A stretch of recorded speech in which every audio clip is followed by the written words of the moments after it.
Okay, planning board, we are live, we are recording, phone lines are open, you are good to go. Thank you very much. Good evening and welcome to the Town of East Hampton Planning Board meeting for April 6, 2022. We have a number of items on for tonight for site plan review and sub-waiver review. And we also have, in addition to our usual regular meeting, we have two public hearings. Those will be going at 7 o'clock. One is on the Pantago Maple LLC lot line modification, and the other one is on the Montauk Beach House 2 site plan. Those are scheduled for 7 p.m. and we will do those at 7 or as soon thereafter as we are able, in order to accommodate the half hour or so that we have until the public hearings. We're going to take things a bit out of order as they were on the agenda that was published. We're going to do first the Margolis lot line modification. Then we're going to do the T-Mobile Tower at Montauk. And if we have time, we'll then move into we have one item on for a resolution for Snyder Phase Commercial. And we have two boards of review. And hopefully that will bring us up to 7 o'clock, at which point we'll do the two public hearings.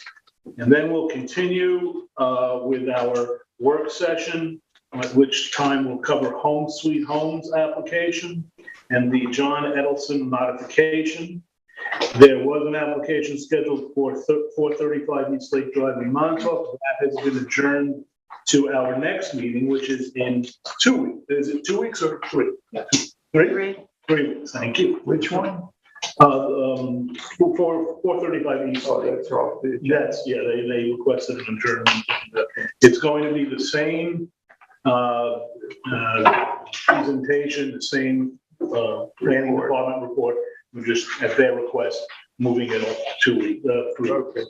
Okay, so you, those of you who plan your Wednesday evenings around us for the next 2 weeks, you'll be on your own, or you'll have to watch repeats, which LTV is gracious enough to run. So with that, let's get started with the Margolis lot line modification. Will, you are on that. I'm also very happy, I'm very happy to see that we are proceeding in the post-COVID world in person, live and in person. There are going to be some further directives coming from the governor regarding how meetings are to be held. But right now, on the advice of council, and as best we can tell, we're doing it live, and we have our planning department staff here live with us as well, and council with us as well, and Jody live with us as well. Okay, Home Sweet Home is Will, is yours. Ian is going to be covering it for the board, and is the applicant present? Is it yours? Well, for Margolis, Oh, not Home Sweet Home. Okay, no, Margolis. not Home Sweet Home, no, Margolis. Yes. All right. Okay, very well. So, Will, go ahead. Okay. Okay, yeah. This is an application that was made to reconfigure the lot line of two parcels by transferring area from lot 1 to lot 2. On the original evaluation, as noted in chapter 220 of the town code, it was required that topographic features such as steep slopes greater than 20% to be protected. The application was most recently reviewed by the planning board on February 16th, where it was determined that the applicant should either provide a scenic easement over the area of steep slopes or submit a draft declaration of covenants and restrictions which achieves the goal of protecting the steep slopes for review by the board. The applicant has submitted a proposed declaration of covenants and restrictions that you can kind of see noted on the survey here as the covenant area. That includes the following passage regarding the treatment of the areas of steep slopes. The land being transferred contains steep slopes of greater than 20%. These slopes are depicted as the hatch area on the lot line modification map and are to remain in their natural state. No buildings or structures other than walkways, fences, and pedestrian gates are permitted.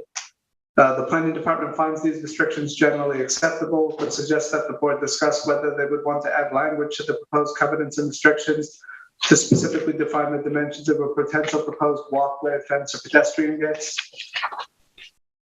The applicant still wishes to waive the public hearing if they adhere to the covenants and restrictions required regarding the steep slope areas. The planning department has no objection to this.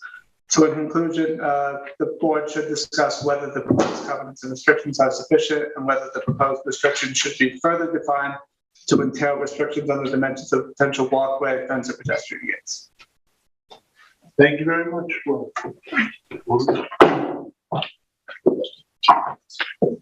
Good evening, board. I'm Shannon McCaffrey from Dewey's Planning. Since we last met, we submitted the covenants and restrictions as well as the revised map. We did include a building envelope on the lot line modification map. And so if the board would like for us to add a little bit more information and say that the walkways could be no greater than 4 feet in width and that no fences or gates higher than 6 feet in height, we can add that. But I'll let you guys comment on that. Yeah, thank you. We've seen this a few times, and I think basically a straightforward application. Our only concern last couple of meetings were the steep slopes. I think your covenant, along with the suggestions, are great. I actually don't think you would need to have the specific language about the fencing gates because it's in the code anyway. Yeah. But I see what the other members think. I do think the 4-foot walkway makes sense, and if we add that, I think it's ready to go. Very well. Does anybody else have any comment? You all agree that it's ready to go? Yeah. Okay. What about waiving the public hearing? Yes, I'm sorry, I'd be in favor of waiving the public hearing. Great. This is a parcel that's, I don't see a great impact on the public. We're more about upholding the portions of the code that talk about protecting the steep slopes, and if that's been done to our satisfaction, go do away with it. Not Waive it. Okay, so we'll have that ready. I guess we'll have it for the next meeting. Resolution on that. Sure. Great. Great. Thanks very much. Thank you very much for your time. Next item on the next item on the sheet is T-Mobile at the tower at Montauk. Eric is going to do that, cover that for the planning department. You got that for the board, and is the applicant yes here? Okay. You'll have an opportunity to speak after Mr. Chance. Sure. His presentation. Go right ahead. Sure. This is a relatively simple, basically a swap out of existing equipment at the tower at Montauk. I would go to an aerial, but it's pretty iconic. I think everybody knows where that is. Let me just try and find Zoom here again so that I can screen share just to show you. So I think I closed it down. I think I might have closed down the Zoom link, unfortunately. It's there somewhere. Is it? Sorry, this is growing pains with new technology and this new setup, at least for me anyway. Yeah, I don't see it. Yeah. But anyway, this is an application. They're replacing 3. There you go. Nice.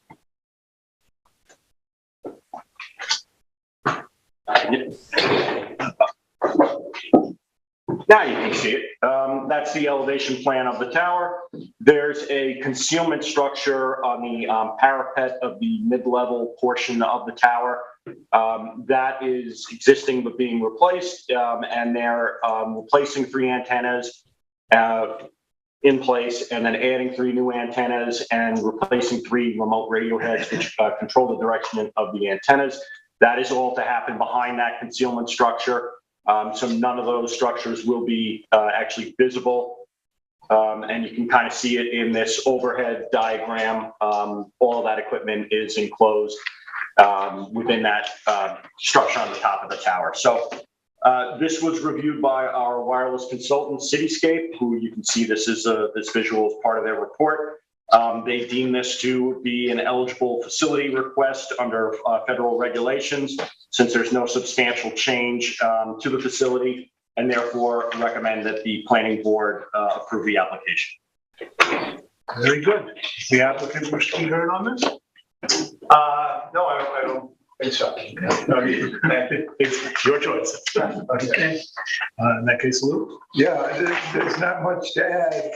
I can only go by the consultant's recommendation. There's really nothing that is controversial about this. It's all behind an enclosure. It's a swap of existing antennas. So I see no reason why not to approve this. Does anybody have any disagreement with that? Okay. In that case, I guess that we deem that approved, and do we do resolutions on these? You do, but we don't have one for this evening. So, Yeah, there'll be one shortly. very well. So next time up, there should be a resolution approving it, and you'll be able to go. Next time up, meaning, 3 weeks. 27th of April. Thank you. is there any way to get that done sooner? Because you think this, We're not meeting before that, and so we need to have a vote on that. That's when the resolutions get approved. We don't have it. We had to first know that it was going to be approved by the board, and so. yeah, I'm just in terms of 6409 and shot clock, I'm just wondering if there's some way to short circuit that a little bit. Just 3 weeks. I mean, we don't have one prepared for this evening. Yeah. I can write one for you, but they're pretty easy. But Yeah, I was gonna Well, say. we have, the bigger question is, do we have a time issue with the shot clock? we always do. This particular one? Yeah, I mean, I'm not aware of the exact date that Cityscape deemed it complete, so I couldn't really answer that definitively. Is it Cityscape's determination of when they deem it complete? Yes. Right, but. That's March 22nd. Yeah. Yeah, you probably should.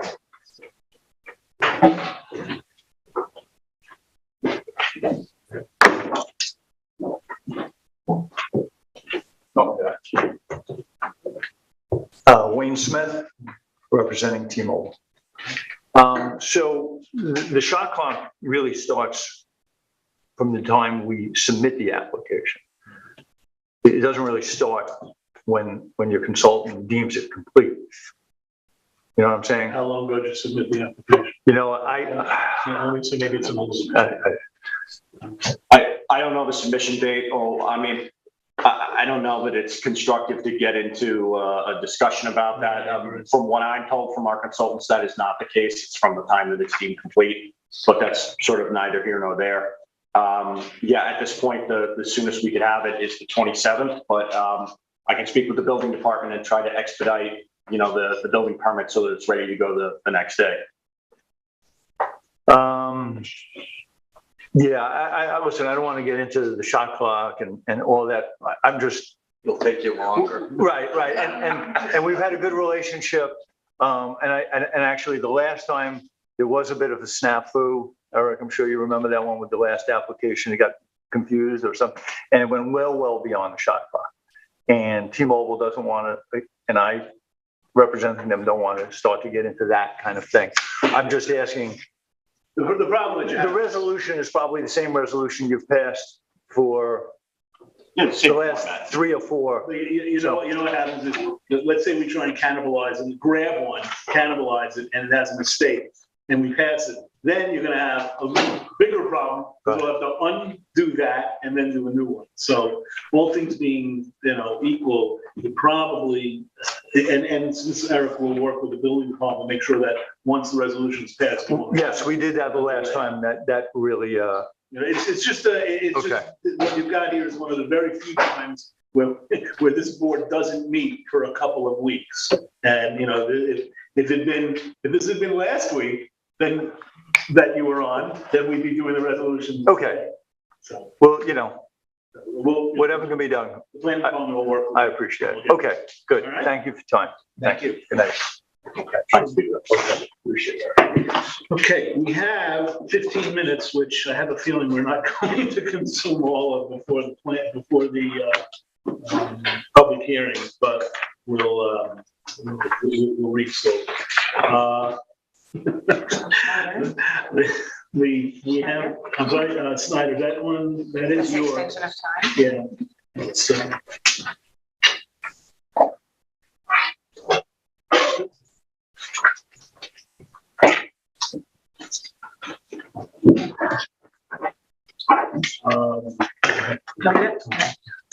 In the matter of the application of Schneider Phase Commercial Site Plan Special Permit, tax map number 300-143-1-12.3, 12.4 and 12.5.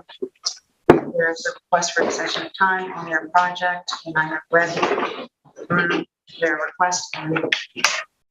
okay. Is there any moving on that? Yes. That's it, yeah. I said yes. My language is a little, wonky. Make sure we have all the words exactly in place. Okay, is there a second I heard? Okay, all those in favor? Any opposed? Yes, 6 no. We have 2 boards of review. The first one is the request of Henry J. Benzoni for a building permit on the premises at 15 Abraham's Ave in East Hampton.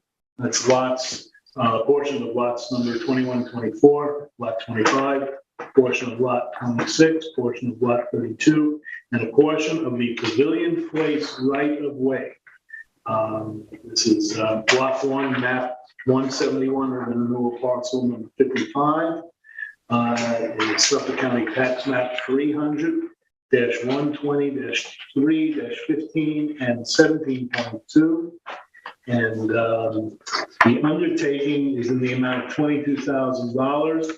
The work that's going to be required is clearing and pruning existing vegetation on the easterly side of and within the shoulder along Atwell Street. This is 50 linear feet. It's required to install proposed drainage improvements, and that's directed by the town engineer.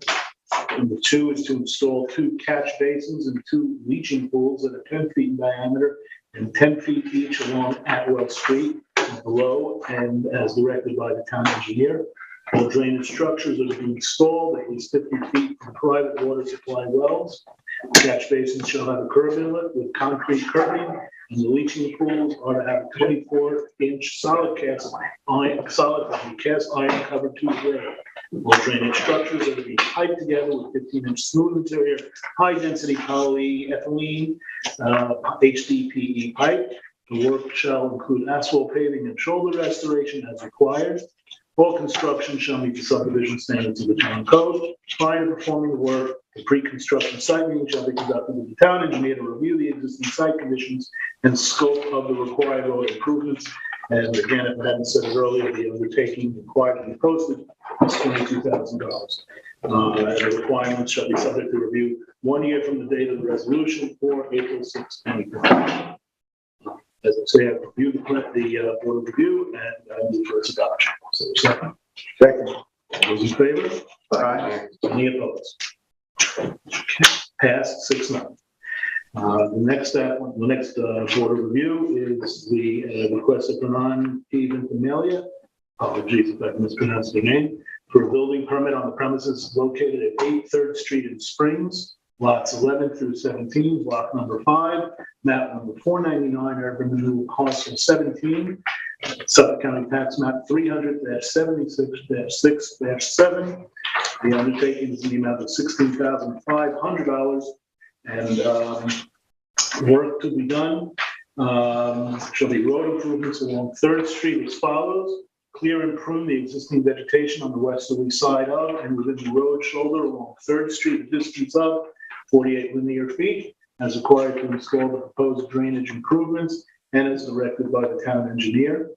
Install 2 leaching catch basins, install 2 leaching catch basins, 8 foot in diameter by 10 feet deep, each on the westerly side of 3rd Street, approximately 75 feet south from the intersection of Gardner Avenue within the shoulder of the road and as directed by the town engineer. The leach and catch basins shall be traffic bearing, have a 24-inch open cast iron frame and grate, and be piped together with 15-inch smooth interior high-density polyethylene HDPE pipe. Drainage structures shall be located a minimum of 50 feet from any existing private water supply well. The work shall include asphalt pavement and shoulder restoration as required. All construction shall meet the subdivision standards of the town code. Number 3 is to pave 130 linear feet along 3rd Street, starting at the edge of existing top course asphalt pavement, approximately 220 feet from the intersection of Gardner Avenue, and continuing with a minimum of 1.5 inches of New York State Type 6F asphalt top wearing course, including the 50-foot diameter cul-de-sac area as directed by the town engineer. Prior to performing the work, pre-construction site meeting shall be conducted with the town engineer to review the existing site conditions and scope of the required road improvements. Again, the resolution requires an undertaking in the amount of $16,500 and shall be subject to review 1 year from the date of the resolution or April 6, 2023. I read the order review and I move for its adoption. For a second. Second. All those in favor? Aye. Passed. 6-0. Okay, we have what, 7 minutes or so? 9. 9 minutes? Yeah, so we start reading the resolutions on the planning board, on the public hearing. Yeah, sure, we've done that before, and then cut it on hold. Yeah, I don't want to have to, go dark for 7 minutes. Right. Which is the alternative. And, in that case, since I'm moving along speaking, I'll continue. I'll read the Bonasius. Can we read both resolutions, or can we only do one resolution, then the public hearing, and then come back to the Probably second? be cleaner to do one and then the public hearing. Okay, so, Or we read it again, kind of thing, which would be, well, I'm not going to read the public hearing notice again. Right, I'm reading it the first yeah. time. It's just a question whether we read 2 public hearing notices yeah, in a row. you can, I think it would be cleaner to do it, have a public hearing. Yeah, that's what I agree. All right, so as slow as I might try to read, we're going to get the magic answer box. It's 6:52. So he used to tell me that I speak fast. So I'm trying. Let's try and do something about that. Yeah. Okay. All right. I'm going to do the public hearing notice on the Pantago Maple lot line modification. Is that good? Yeah, no worries. Okay, and then we may have to go dark for a moment or two. Hopefully not. Public hearing notice. Take notice that a public hearing will be held before the East Hampton Town Planning Board at Town Hall, 159 Pantago Road, East Hampton, New York, on Wednesday, April 6, 2022 at 7 p.m. or as soon thereafter, as this matter may be heard. To consider the application of Pantago Maple Lot Line Modification Approval pursuant to Chapter 220, Subdivision of Land of the East Hampton Town Code to divide Suffolk County Tax Map number 300-188-1-17.1, 255 Pantago Road, into 2 parts. That parcel will be split between Suffolk County Tax Map 300-188-1-16.2, 253 Pantago Road, and Suffolk County Tax Map 300-188-1-2129 Maple Lane, making 2 new distinct lots out of the 3 parcels. Proposed Lot 1 will contain 43,333 square feet, 0.997 of an acre. Proposed Lot 2 will contain 34,774 square feet, 0.708 of an acre. The property is located on the north side of Pantago Road and the west side of Maple Lane, East Hampton, and are situated in an A residence zoning district as shown on the official zoning map of the town of East Hampton and are identified on the Suffolk County tax map as parcels number 300-188-1, 16.2, 17.1, 21. Subject application is classified as a Type 2 action pursuant to the State Environmental Quality Review Act, (SECRA), Part 617 of the New York Code of Rules and Regulations, and Chapter 128, Environmental Quality Review of the Town Code. A survey prepared by George Woolbridge Surveyors, PC, dated revised February 9th, 2022, is available for inspection at the Planning Board offices, 300 Pantago Place, Suite 103, East Hampton, New York. The hearing will remain open for a period of 7 days until April 13th, 2022, for the purpose of receiving written comments. Written comments may be submitted by email directed to planningboard@ehamptonny.gov and by mail to 300 Pantago Place, Suite 103, East Hampton, New York, 11937, and received on or before close of business April 13th, 2022. Please check the town's website at https://ehamptonny.gov for updated information regarding hearing procedures. Please note that due to public health and safety concerns related to COVID-19, the planning board is not expected to meet in person at the time of the hearing, pursuant to New York Law, Chapter 417 of the laws of 2021, Part E, which authorizes, notwithstanding the provisions of Article 7 of the Officers' Law, to the contrary, political subdivisions to permit any public body to hold meetings remotely without in-public in-person access by conference call or similar service, provided that the public has the ability to view or listen to such proceedings and that such meetings are recorded and later transcribed. This public hearing of the planning board can be held via video conferencing with a transcript provided at a later date pursuant to such authority. The public can watch and participate in the public hearing live on local TV channel 22 and live online from the public meetings link on the LTV website, https://www.ltveh.org. Members of the public may provide comments on the matter being heard by calling the number available on live stream 351-888-6331. A transcript of the public hearing held by video conferencing will be prepared and filed with the town clerk and placed upon the town's website. Please check the meeting agenda posted on the town's website, www.ehamptonnewyork.gov, http://www.ehamptonnewyork.gov, for any changes to the instructions to access the public hearing and for updated information. Dated March 9th, 2022, Samuel Kramer, Chairman. And obviously, some of those have been superseded, I guess would be the right word, by the fact that they're here. And now, 6:58. Anyone got a deck of cards? LTV, we're going to just hold for a moment, and I don't know whether you think it makes sense to black out for the minute and a half that we've got left, or just keep the camera on. I think I'm going to keep the shot I got, and just I'll mute the audio or no. No, do that. That'll be good. And someone's gonna have to give me a high sign when you're ready to unmute.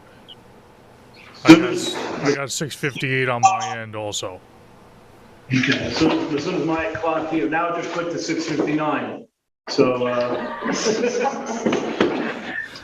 could have added another paragraph to the meeting notice.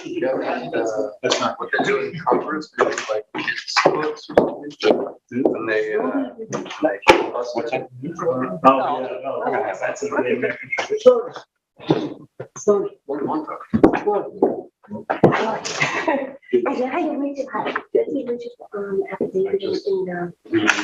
Email to? If you don't. Okay, microphones are still on. Please no private conversations right now. Would you like me to cut the audio or just leave it? I think we could all. Yeah, no. All right, let's keep private conversations down. I'm sure we're going to be there momentarily. Let's find space conditions. All right, it's 7 p.m. We're back. Okay, folks, we're back. Why, thank you for your indulgence of our needing to consume some time, quite literally.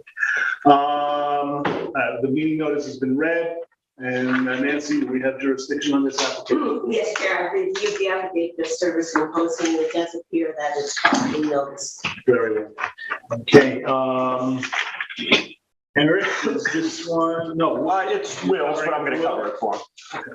So hopefully everyone can see that I've shared the screen here. These are the 3 parcels that are the subject of this request. You can actually see, if you look on the left-hand side of the screen, that's where we are right now. That's Town Hall.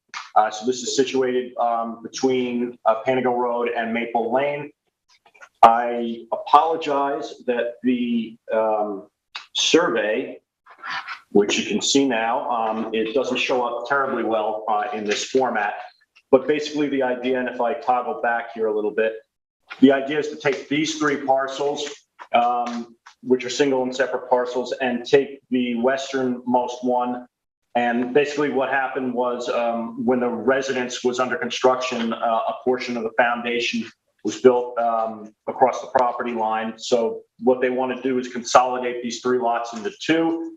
Taking basically, if you see that middle lot, taking the southern portion of that where it comes up to meet the square lot that's on Maple Lane, adding it to that lot, making that one lot, and then having the flag strip lot that's the leftmost or westernmost lot come up and then cut over to the east to include what you can see on this aerial is a swimming pool. So basically, where you see that lot line of the square lot on Maple Lane as it comes in perpendicular to these lot lines, to cut it over across that middle lot and then have that lot continue down.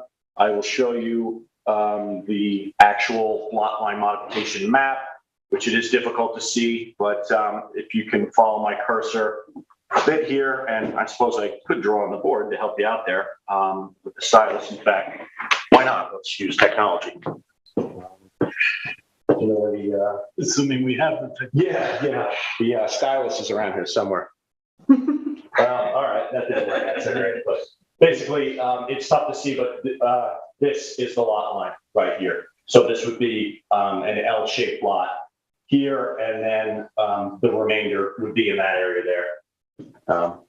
Wish I could find that style. I think I could probably maybe actually do it with my hand. Maybe. Yeah, Oh, look at that. Colors. yeah. So this lot would be separated out to from the other one. I'll leave that up for everybody's benefit, just so that it's clear. But that's the lot line modification map, and I can toggle between the aerials as needed by any member of the public that wishes to speak on this application.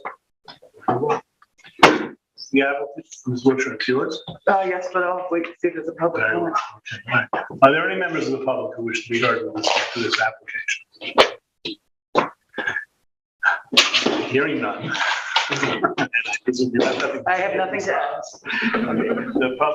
The written record is open for 1 more week, as in the mentioned meeting notice. So.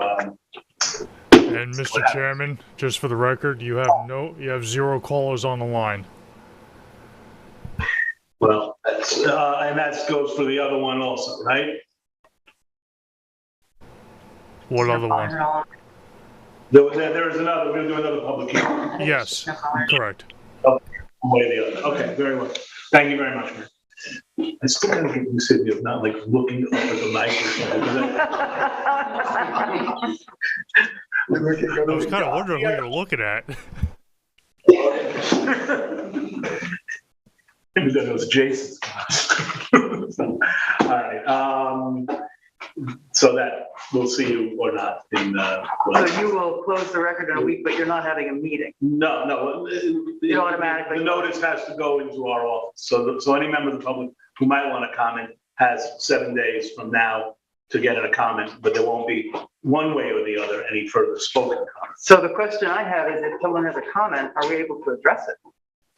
Suppose if you can write it, you can do that. We'll have, But what if it comes in on day 7? And then we're not going to have a meeting, so you can address it in writing. And then when the wrap-up memo was prepared, I would expect that the planning department will say a written comment was received and a response was had. Right? Okay. All right. Okay, great. Okay. Thank you very much. Thank you very much. And the next one, and it can be read at normal speed, is Montauk Beach House.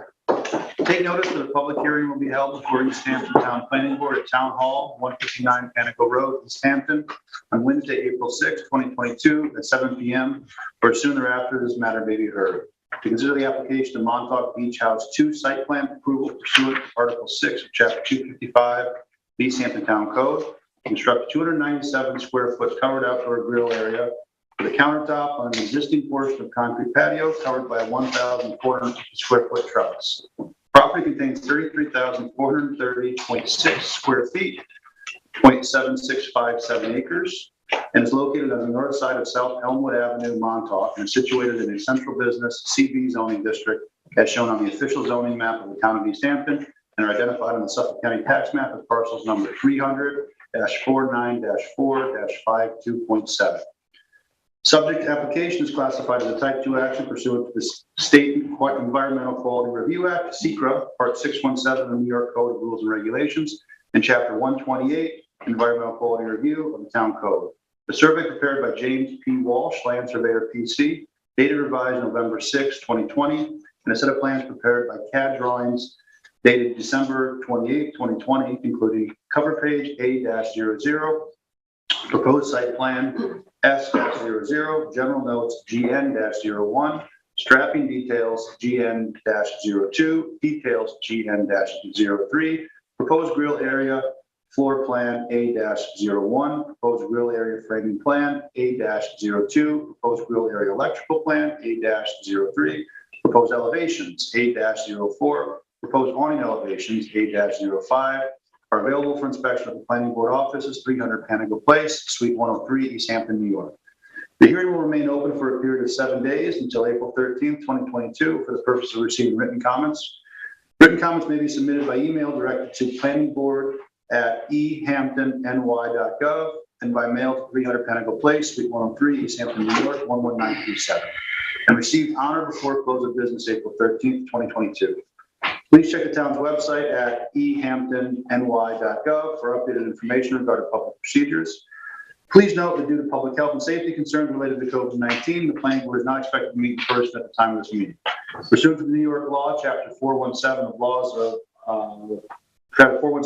of 2021, Part E, which authorizes, notwithstanding the provisions of Article 7 of the Officers' Law, to the contrary, political subdivisions to permit any public body to hold meetings remotely without in-public in-person access by conference call or similar service, provided that the public has the ability to view or listen to such proceedings and that such meetings are recorded and later transcribed.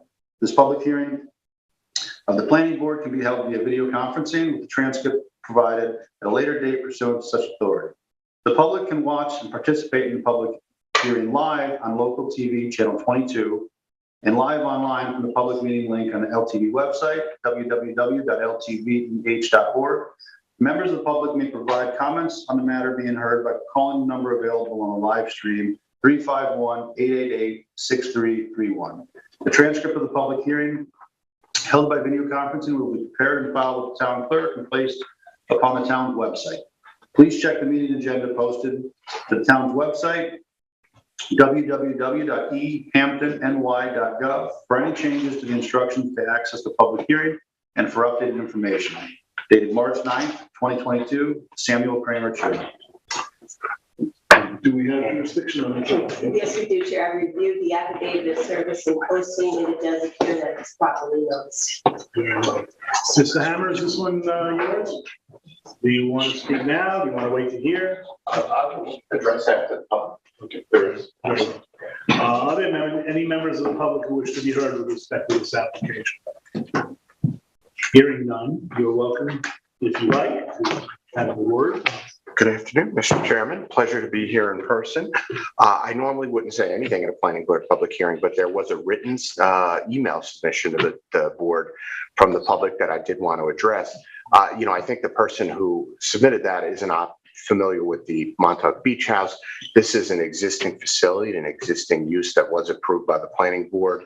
We're talking about adding a covered grill area and a little bit larger grill surface just to comply with the health department regulations with respect to, trying to keep bird droppings off of food prep areas. There's no anticipated increase in the use or how it is used. This is a resort and that's its use. This is merely an amenity for the guests. So all the things that they mention as potential adverse impacts would probably be adversely impactful to the actual resort use. And would be something that we would obviously seek to actively prohibit as well. So it would, there is no anticipated change in the use. And I haven't heard too many people say that there's been any problem with the existing use. So I just wanted to clarify that for the board. Very well, thank you.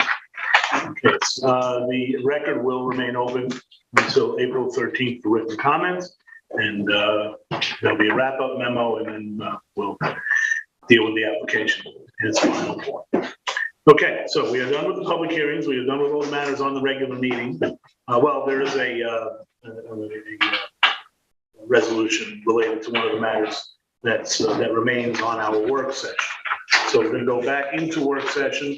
Mr. Matthews, I hope you don't mind if you're here on the Edelson application? Yes. I'd like, no, certainly. Yeah, okay, we'll let the pro says go first. Absolutely.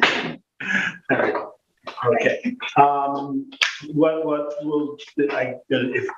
Just to let you know how it works, the planning department, Mr. Gould, will speak first. You'll have an opportunity to speak, and then the planning board, which in this matter is Randy Parsons. Randy Parsons is our point person. We'll discuss the application. We'll all discuss the application. See how it goes. Okay. Marco, okay, just give me one moment to put on the aerial.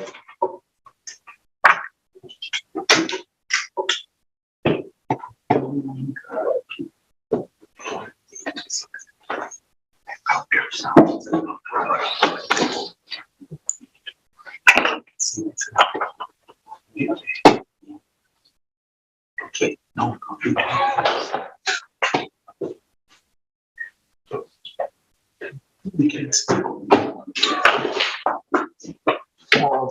Okay, so this is a modification application to a resolution of approval of the John Edelson minor subdivision. It's to remove a condition that an aircraft noise easement shall be filed and recorded with Suffolk County Clerk's Office and Town Clerk's Office. The original sub-waiver was approved on January 19th in 1995, where a single parcel was separated into two individual parcels.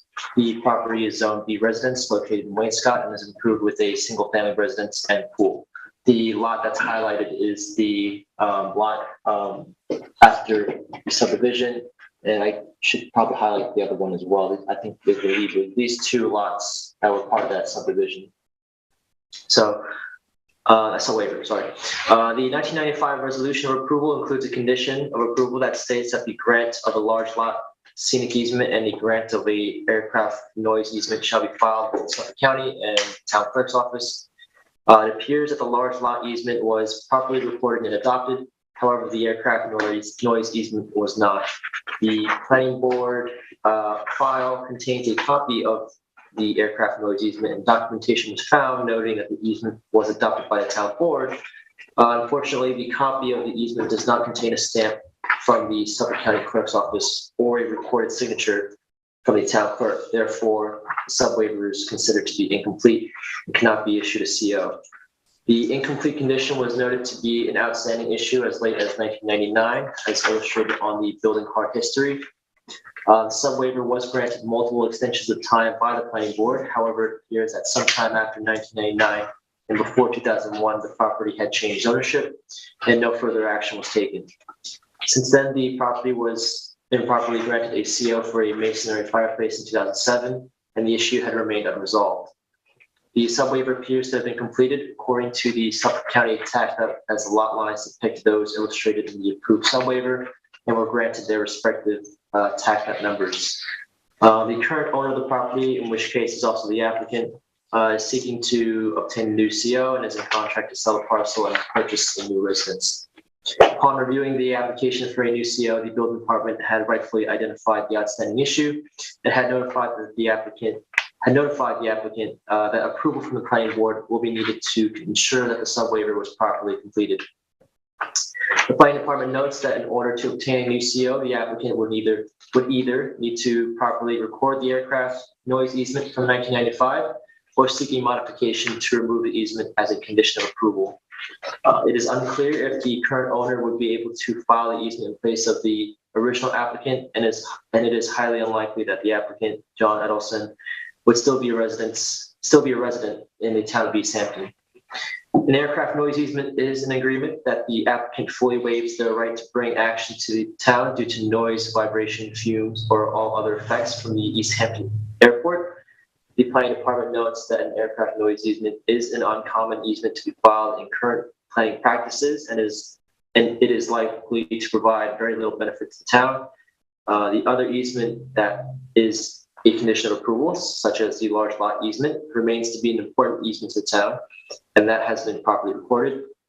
Given the unique circumstances, the planning department finds that the removal of the aircraft noise easement would not be a significant alteration of the original sub-waiver and recommends the modification's approval. So in conclusion, the planning board should discuss and find the proposed modification to be in the interest of good planning. Very well. Thank you, Mark. Thank you for that report. It's a thorough one and on, as you said, an unusual matter for us. The applicant would like to be heard with respect to this application. I just want to say. You'll need to come up, give your name.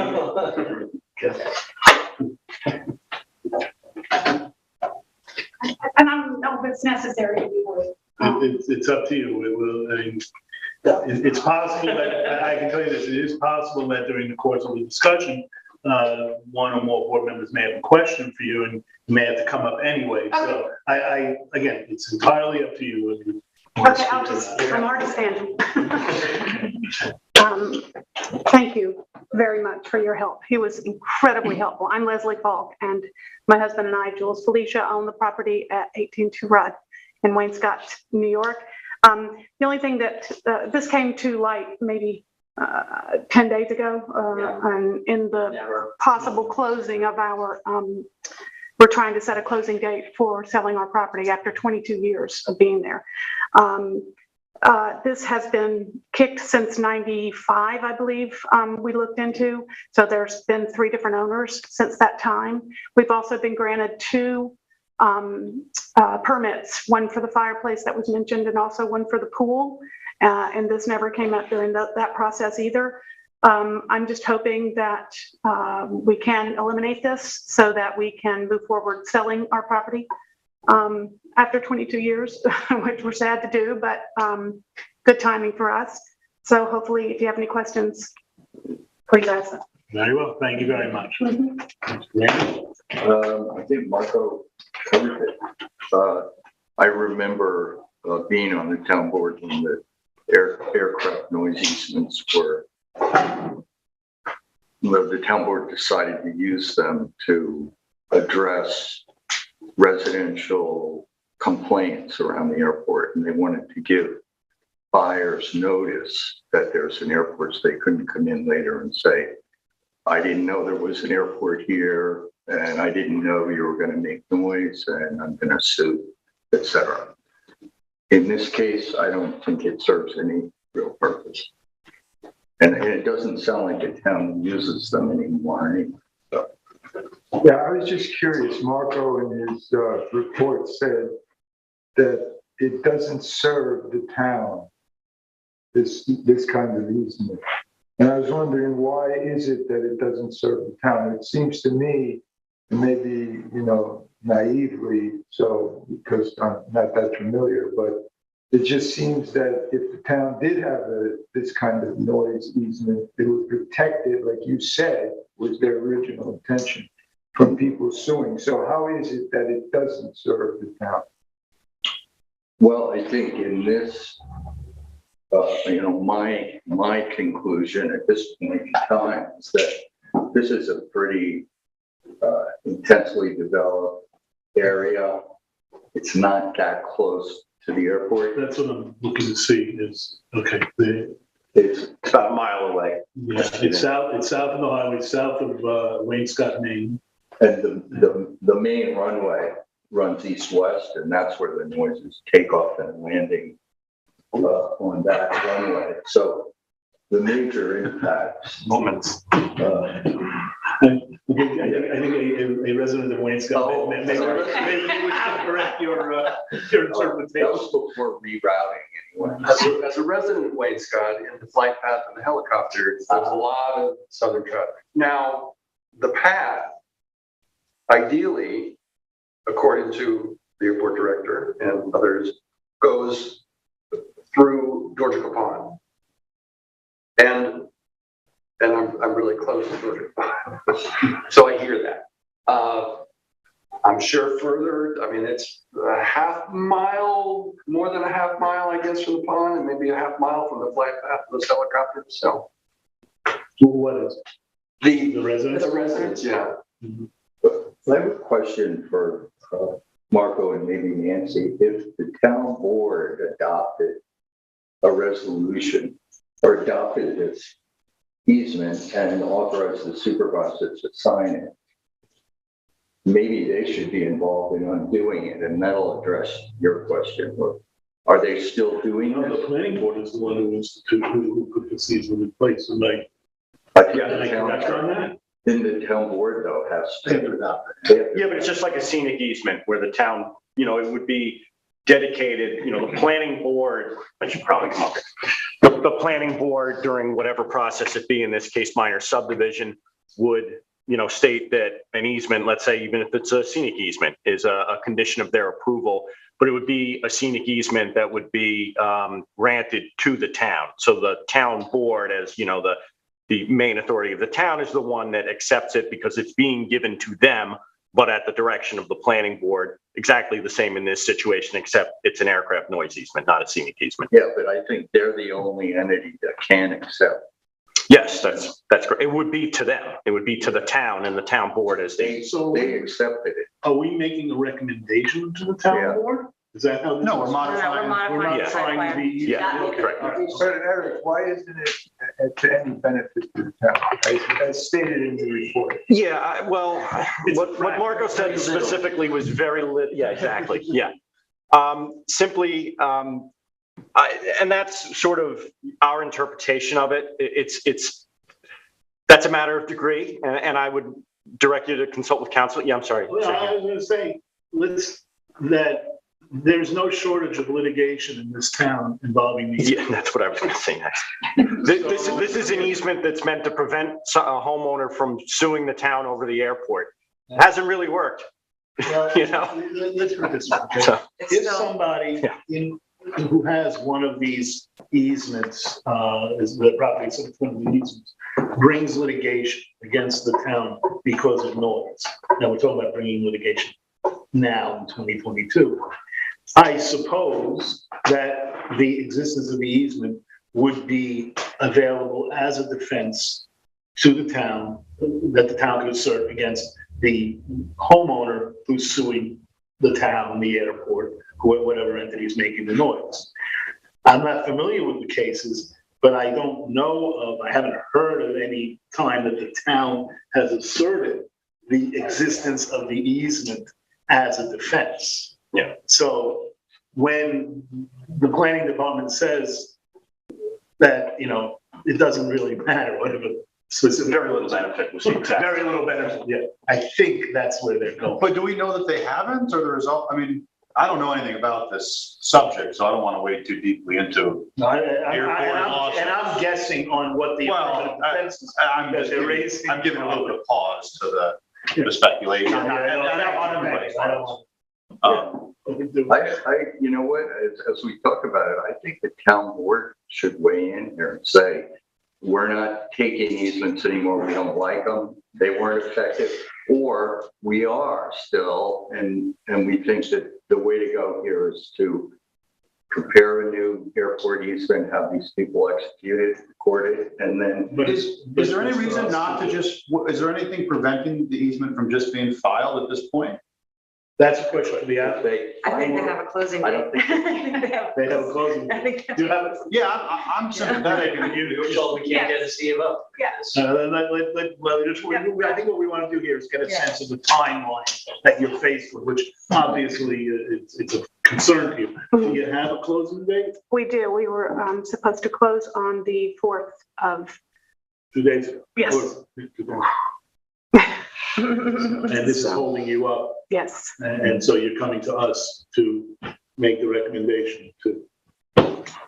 Well, that Well, was, no, that was, recommendation to- that was the plan I was told to do, to follow. And also, we are purchasing a property too that is based on the funds that we Right, get for the sale. you're fine. Do you have the old, does anybody have the old easement? It was never filed.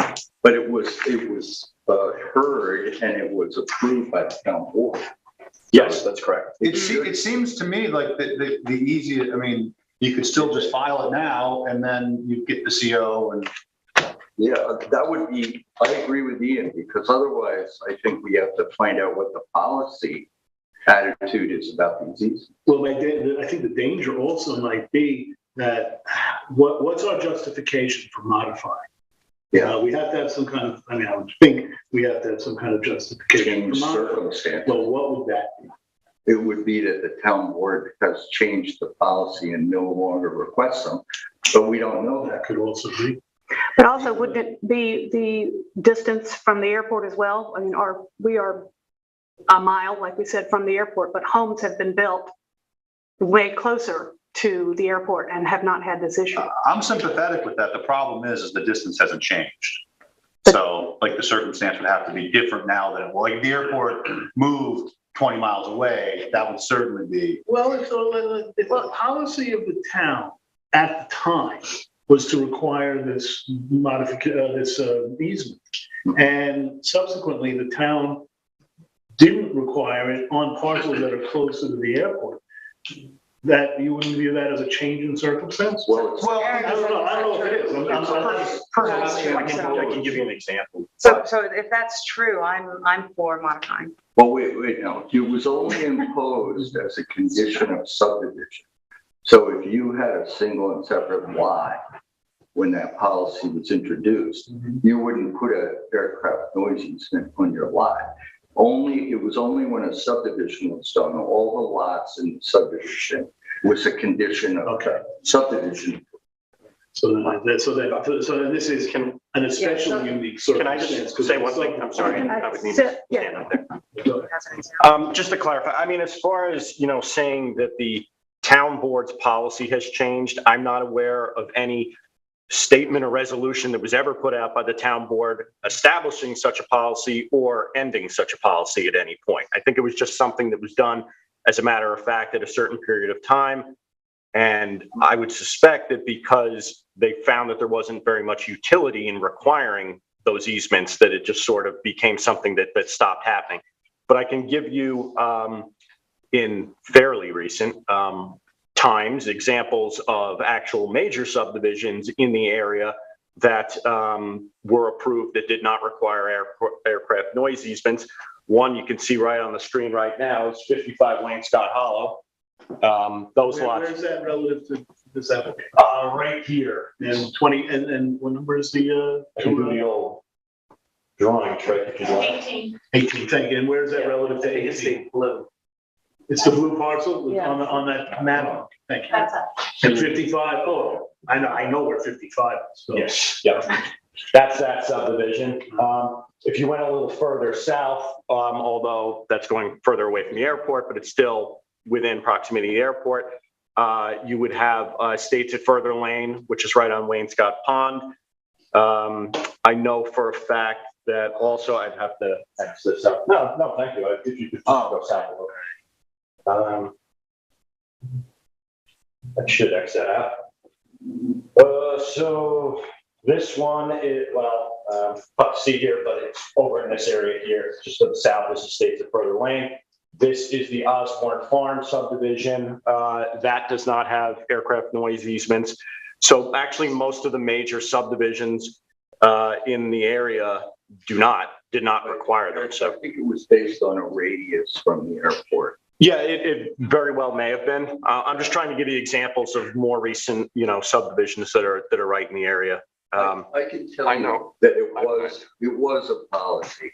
Yeah. It was recommended by the consultant that prepared the airport master plan as a way to deal with the complaints. And there was a lot of subdivision activity north of the airport at the time. Big new subdivisions. And the consultants recommended getting easements from all new subdivisions to avoid the problem. So I think it was a policy. But it was a policy for subdivision. Which is why there's not a lot of danger of other people who are subject to this kind of easement coming in and on the basis of whatever we adopt or might adopt tonight, saying, "Oh, I want my airport noise easement waived because it's not involved." Well, there are a lot of them out, believe me. Well, I think I may be. Yeah, all of the land up north off of Wainscott Northwest Road, all those subdivisions have. No, then I do. Yeah. And the other thought at the time was to give notice to buyers. Mm-hmm. There was a second intention there that, for example, your buyer wouldn't say, "Oh my God, I didn't know there was an airport here." If you do your due diligence and there's an airport easement in the deed, you're going to be on notice that there's an airport and it makes noise. Whose mistake was it that this easement wasn't filed?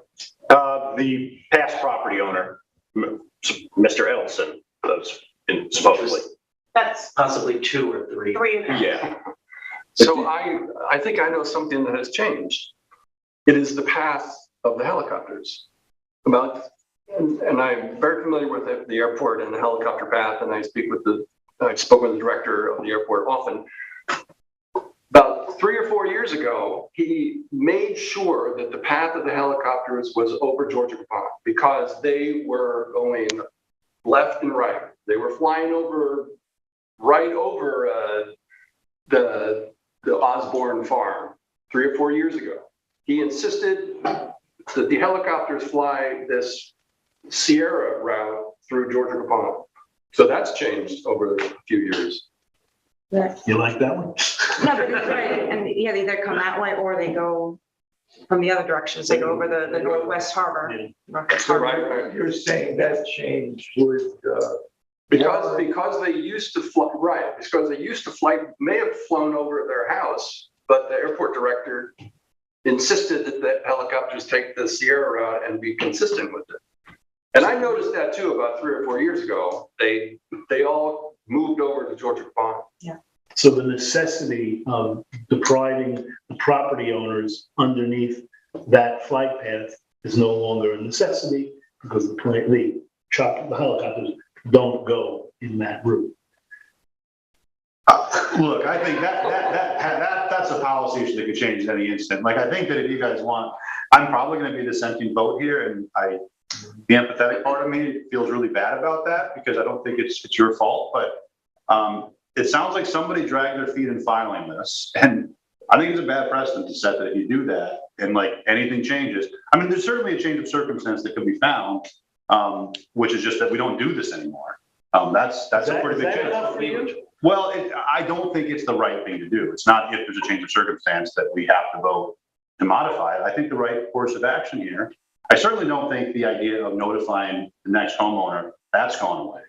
So I think that the right thing to do is just to file the easement. I get the time thing, and maybe that doesn't work, and so I'm happy to lose this one. I just think from a planning standpoint that I agree. I disagree. I disagree on the precedent issue because I always feel, and this is sort of a general feeling that I have, and which is different than, I don't want to put words in your mouth, but my experience and the positions that you take in is that, you're very firm on the importance of precedent. And I don't disagree with that totally, but I feel more strongly that each individual case should be looked at, and the merits of each individual case is what warrants the decision, not just some a blanket precedent. Well, let me ask you this. What if you're undermining one, what if by voting to do away with this easement, that opens the door to doing away with other easements? Yeah. How does it do that? Well, listen. Why did we change our mind? Because of the specific, What's particular? This helicopter route, I don't think, I appreciate what Michael's saying, but I don't think this was not something the planning board cooked up.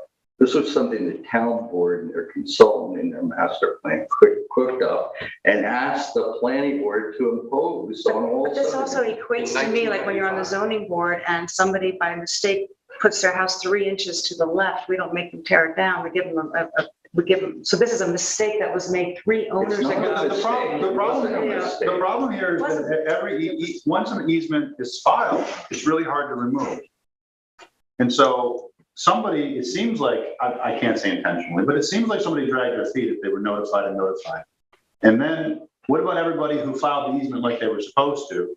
They are stuck with the easement. I don't know the difference between the two.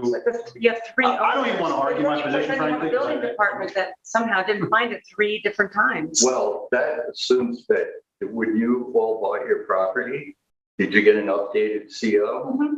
I'm just saying, mistakes were made along the way, like all the way along. Like the building department kept not seeing this. They got to see their issue. That to me is almost like it's punitive to somebody who's, this was something that was not caught by our building department. How long does it take to file and file the easement? Like how long that's actually, because we're looking at 3 weeks. I can't speak for the county. How long would it take you to file the easement if you had to do it? I was told that we'd have to go both from the city and the county. And it could be upwards of 6 to 8 No, you take it to the county clerk and you record it and they stamp it. Is there a way to, I mean, I guess the condition is already there in our book. Is there a way to like a conditional CO? So everybody knows what's at stake here, you can move forward. My buyer would be fine with that. If that's possible, I think that's the cleanest right answer. Yeah, I couldn't, that's something that would be at the discretion of the principal building inspector. So I couldn't speak on that and give you a definitive It answer. seems like with the history that people would go with that. And to me, that keeps us out of hot water. There's a lot of people with these easements who probably would prefer not to have them. And I think we're dipping our toe in strange water. And look, you seem like great people, and it doesn't seem like your fault. Well, I don't know you, but you seem like and I don't want to cause you any grief. I don't know if you want to know us. It just seems like we're going about it in a way that is not necessary. I worry about opening the door to undermining easements overall without a clear change in circumstance. And, Can I ask a question based on that? Please, I guess my point is if they're not giving them any more. We don't know that. We don't know that. Well, I mean, it sounds like Eric said it's now the subdivisions that they were not. It's kind of anecdotal. When was the last time? And they're all farther away. Yeah. And they always give them to subdivision. They never do it on the. Not that I'm aware of. Well, that's when it comes up. It comes up when that's why we have it, because there's an application sometime back in 95 to subdivide the parcel, and that's our jurisdiction. And so that's when we imposed it. That's where my concern comes in, is because, today it's this season. Then yes, all the equities and all the, the sympathetic arguments all favor, helping out the property owner. But I worry about opening the door to starting to chip away at these easements that we sit here and spend hours. But how does it chip away? I mean, it's like opening the door. I mean, this particular case was a mistake that was made through, so the same exact thing would have to. Not necessarily. It's not necessarily the same exact.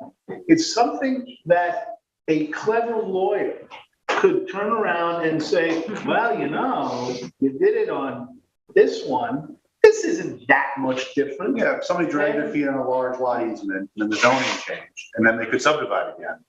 Like, it would encourage everybody to drag their feet on it, because once you file the easement, you can't modify. I mean, we have very few tools in our tool, well, not very, but this is a tool in the planning board's toolbox, and it's a valuable tool, and it's an important tool. And there's a lot of property in this town that's subject to easements of all kinds. But it's an easement that's no longer in practice, is my understanding. That's just one thing. Based on what? How do you know that? Well, I don't know that any have been filed in the Well, last, that's it. We since don't 95. know. It sounds very vague. Would that make a difference? I think what Ian said is true. It's simpler. Is there some reason you don't want to record the easement? Well, we were just told we can't give you a C of O because you have this easement. Right. But We would be glad to file it. We would be glad to file it. I understand. So some people said that you could modify. Yeah. Then this That would be. was never an option. Here's my question. That's what you're trying, this would be. Here's my question. If in fact we do have to file and get this easement approved, and that would then approve a subdivide that has already been done almost 25 years ago, Yeah. Is it passed? If it's filed, is it going to be Well, we are accepted? told that the town board, they have to hear it and adopt it and execute it. And we're being told that that was done. Yes. So all you have to do is get a copy of that document and record it with the county clerk. Do we have that? It's in the file. I thought so. I thought it was in the file, but let me ask you There's a this. standard easement out there too, so you could find. If it does take the time frame, all I'm trying to do is appease my buyer is being very patient, and they're saying that this is truly not an issue for them. They have no problem. They're not going to sue the town over airport noise. But all I'm asking is, if in fact we do make that file, can there be, I don't know, an assurance that, and I can tell my buyer, it's in the process, it's being done, it'll be done in 6 weeks. I would be in favor, and then maybe council could certainly correct me if this is not right, but of sending a letter to the building inspector whose sole discretion is to give you a CO or not. I know there's such a thing as a conditional CO.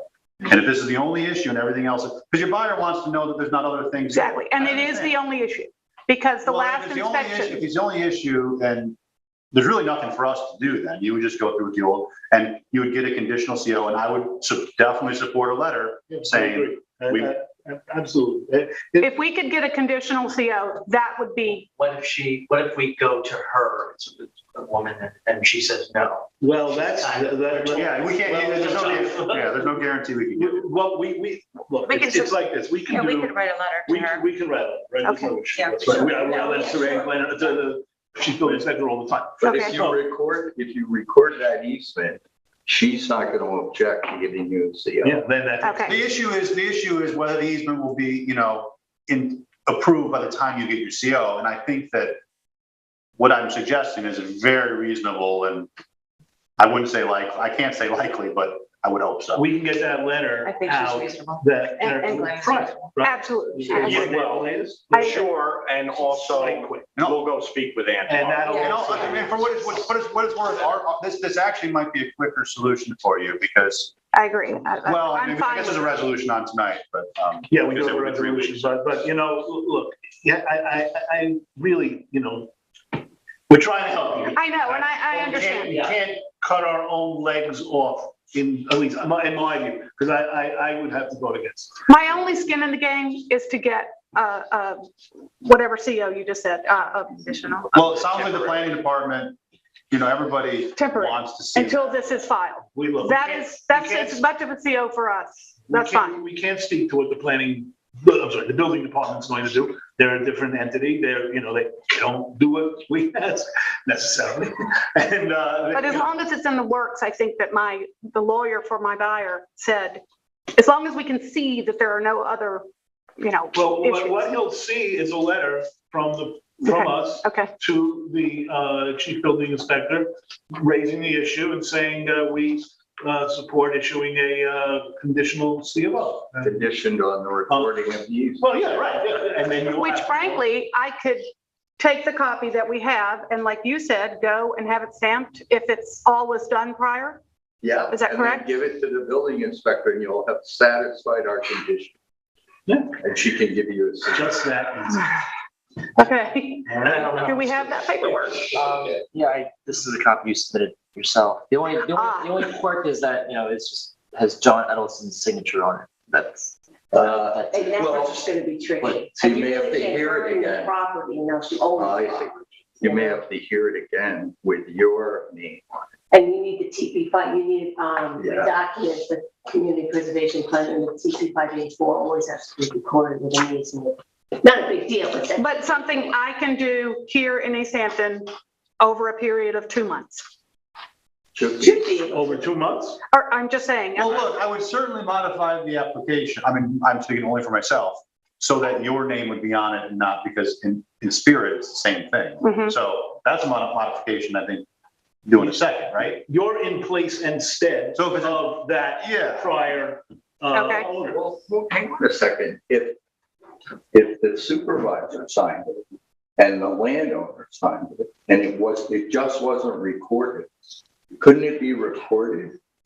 You could try it. It's literally what it is. Yeah. If you got, I don't know either. if what I'm hearing, what you just said about having 2 months, is that you've been able to get 2 months. No, I just arbitrarily pulled that out of the air. Oh, no, I pulled that out of the I thought you air. were working with that. No, Okay. no, no. I think it's possible that, you can just take the copy that we have and see if you can get that recorded, and that would satisfy the condition for the site to be complete. And why don't we be specific, in the interest of time, why don't we be specific in our letter to the building inspector and say, an airport easement in anyone's name, so that they could theoretically do their part, That and would then be you so just have to work out this sort of mess, which I think is resolvable. Mhm.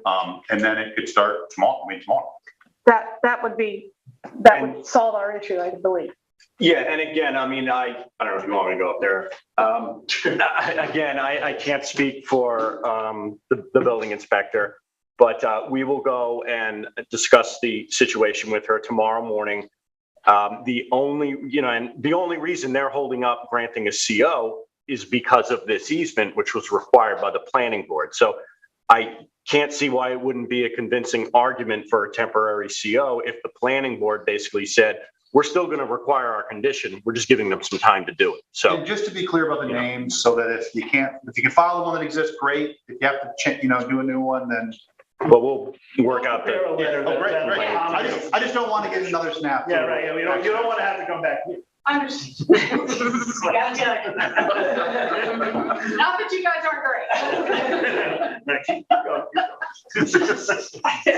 All right, so you understand the way. I do. Now, just for my own edification, who do I speak to tomorrow? Myself or Mark. Start with her.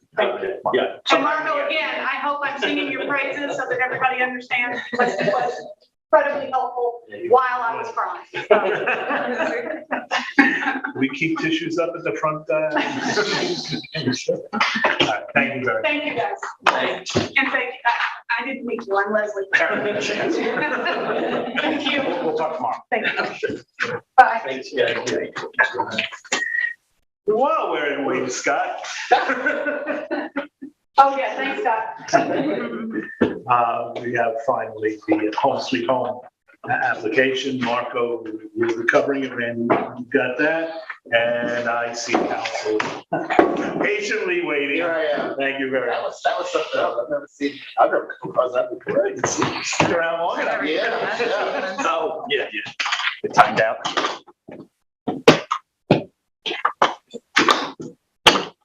Now you have something to talk about in court tomorrow. Sadly, those are the kind of conversations we have. I know.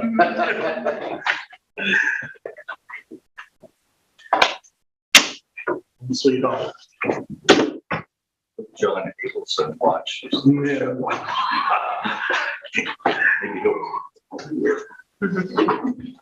one more moment to put it up.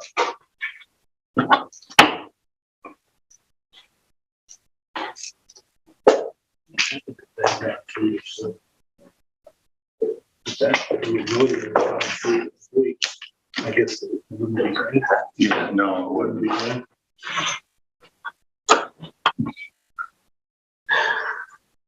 Interesting discussion. Yeah.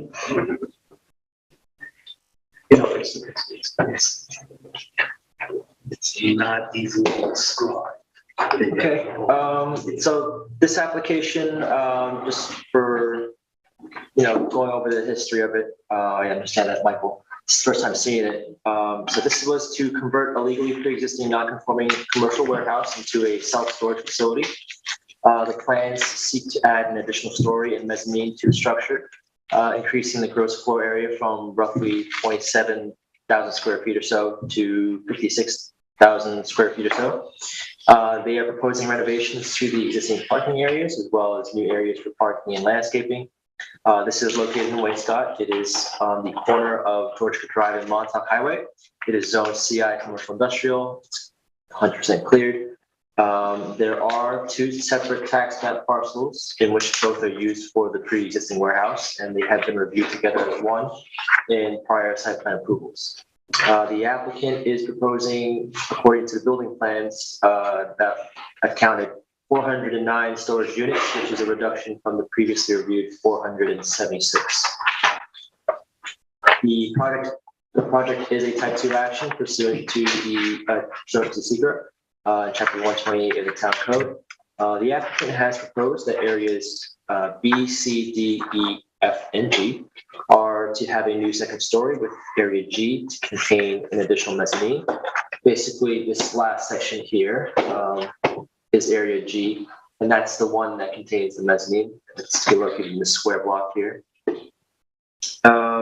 The proposed mezzanine meets the size limitations as defined by the chief building inspector. This determination is located in the planning board file. This was filed from the building department to the planning board. The applicant has submitted additional revisions to the floor plans that eliminate all loading areas, including the loading dock located on Georgia Drive. So previously there was a loading dock here, and that has been eliminated. The loading areas are now primarily focused in the front of the existing building, facing Montauk Highway, and the new entrance in the rear of the building.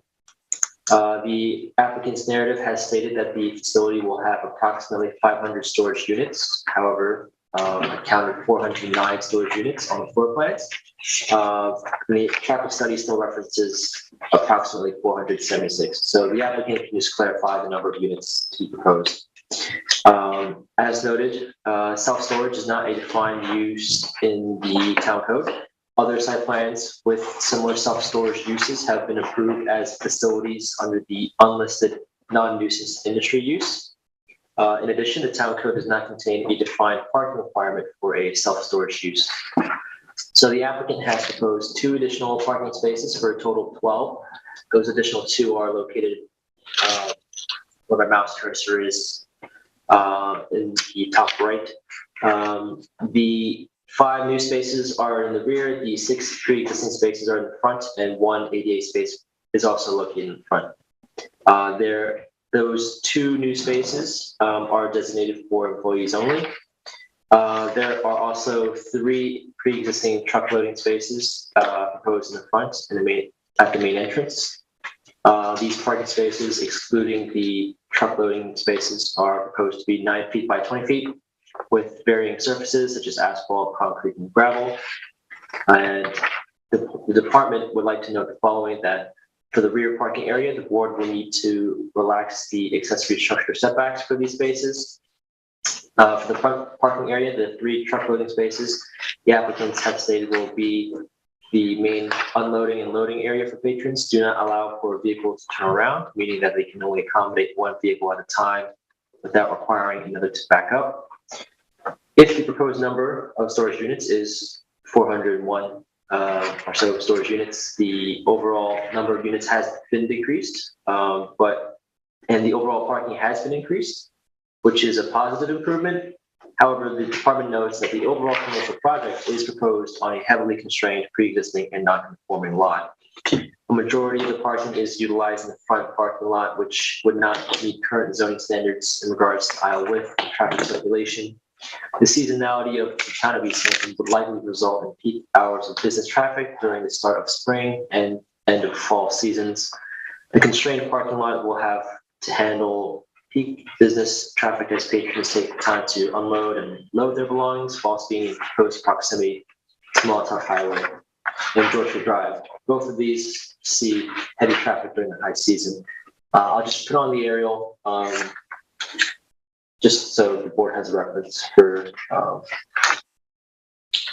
it looks like.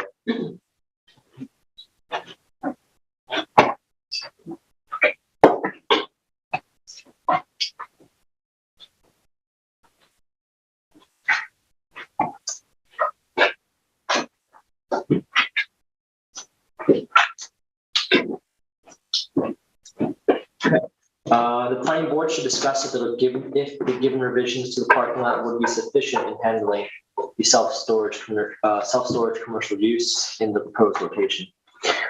The applicant has submitted a revised traffic study to the planning board. This was requested previously by the planning board, and now it contains an additional section regarding Georgia Drive and site circulation. The study notes that the historical data from New York State DOT was not available. Data was collected during commuting hours, 7 a.m. to 10 a.m. and 1 p.m. to 4 p.m. on a single day on May 13th, 2021 at two different locations, Georgia Drive at the southern site access and the intersection of Georgia Drive and Bathgate Road. The study notes that roughly 150 vehicles were found commuting both ways at both times at the first location near Montauk Highway. Roughly 80 vehicles were found commuting both ways at both times at the second location near Bathgate Road. The study notes that the disparity between the levels of measured traffic is likely due to the adjacent gas station to the west, which has an entrance located in between the data collection points. The study concludes that the overall traffic would be an average of 2.5 vehicles per minute traveling along Georgia Drive, and they consider it to not be significant.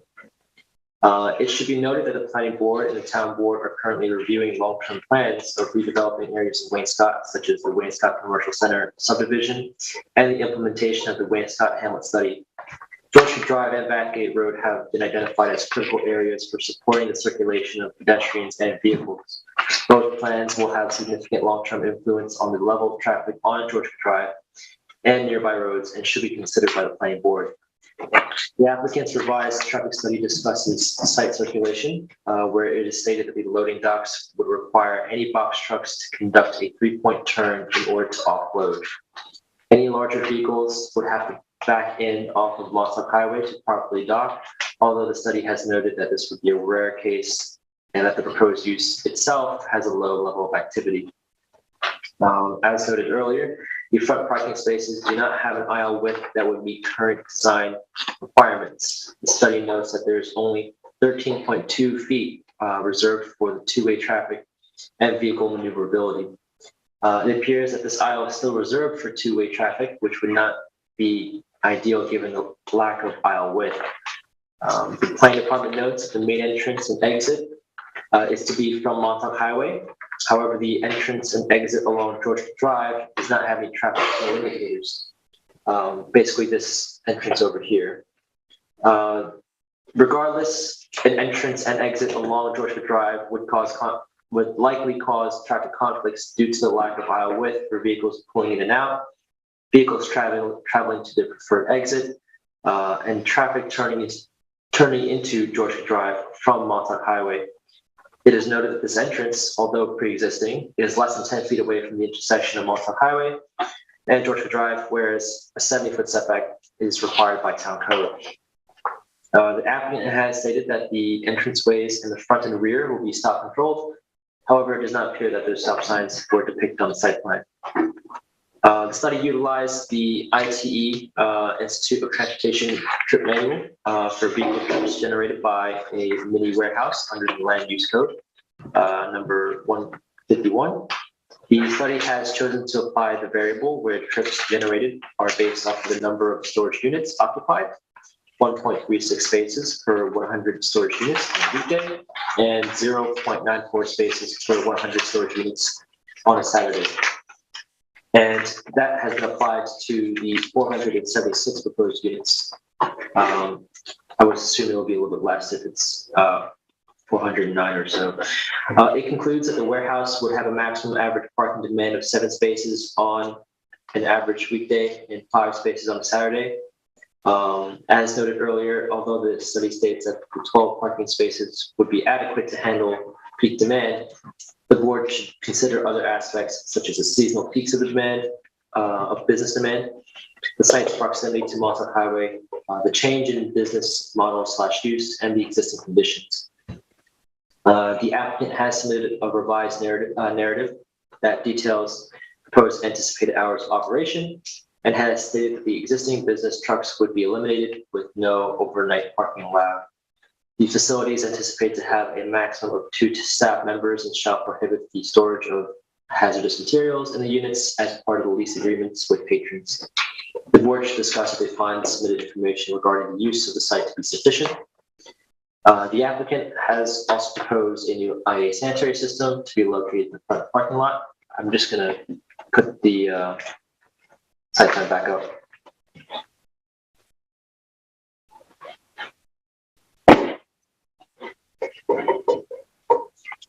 And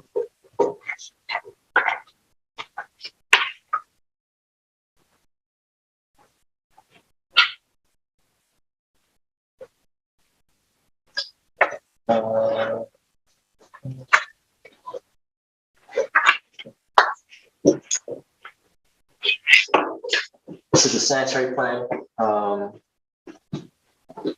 Drainage will be on a different plan, but additional information such as test hole data and the newly proposed drainage structures have been submitted to the planning board as requested. It appears that the site would meet the appropriate minimum separation of groundwater, and the new drainage structures could accommodate rain runoff from the building and parking lot. The applicant should ensure that the proposed roof drains would be of sufficient size and capacity to route runoff from the sloped roof to their respective outflows, which are located only in the north, south, and east of the property. As noted in prior reviews, George Creek Drive is prone to flooding, and that there's only one drainage structure located near the adjacent western side of the parcel for rain runoff. The applicant has submitted additional information regarding proposed lighting, and that appears to meet the town's lighting policy. The elimination of the loading dock and entrance along George Creek Drive has eliminated any light spillover from the previous submission. With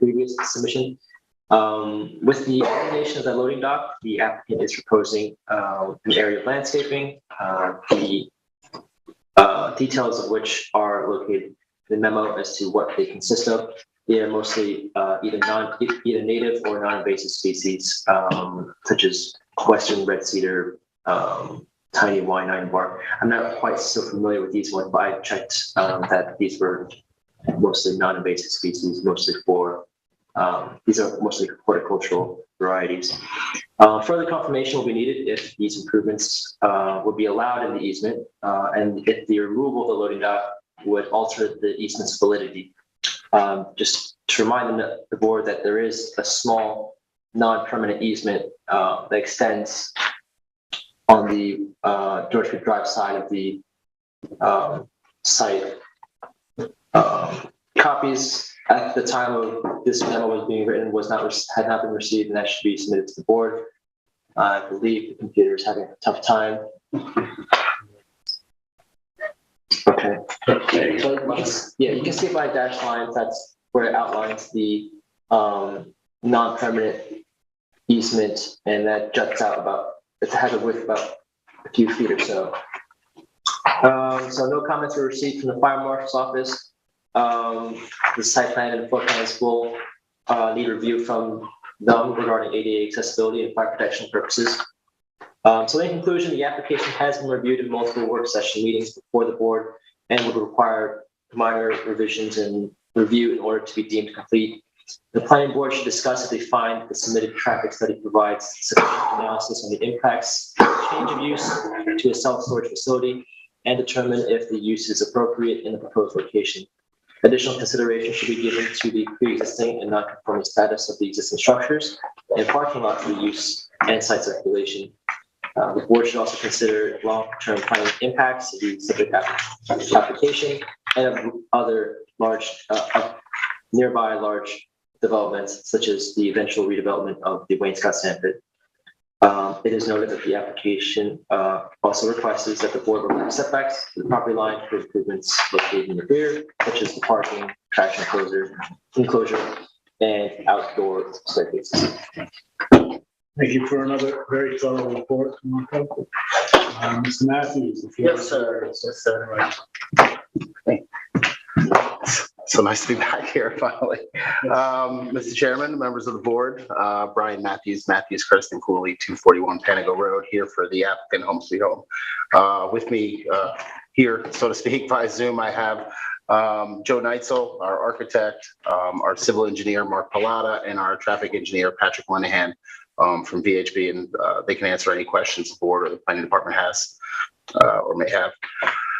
You know, we've obviously, as Marco mentioned, it again, another thorough memo as you come to expect. I don't think we need to go over the specifics of the application. You know, we've been here a number of times, so the board, you know, knows it fairly well at this point in time.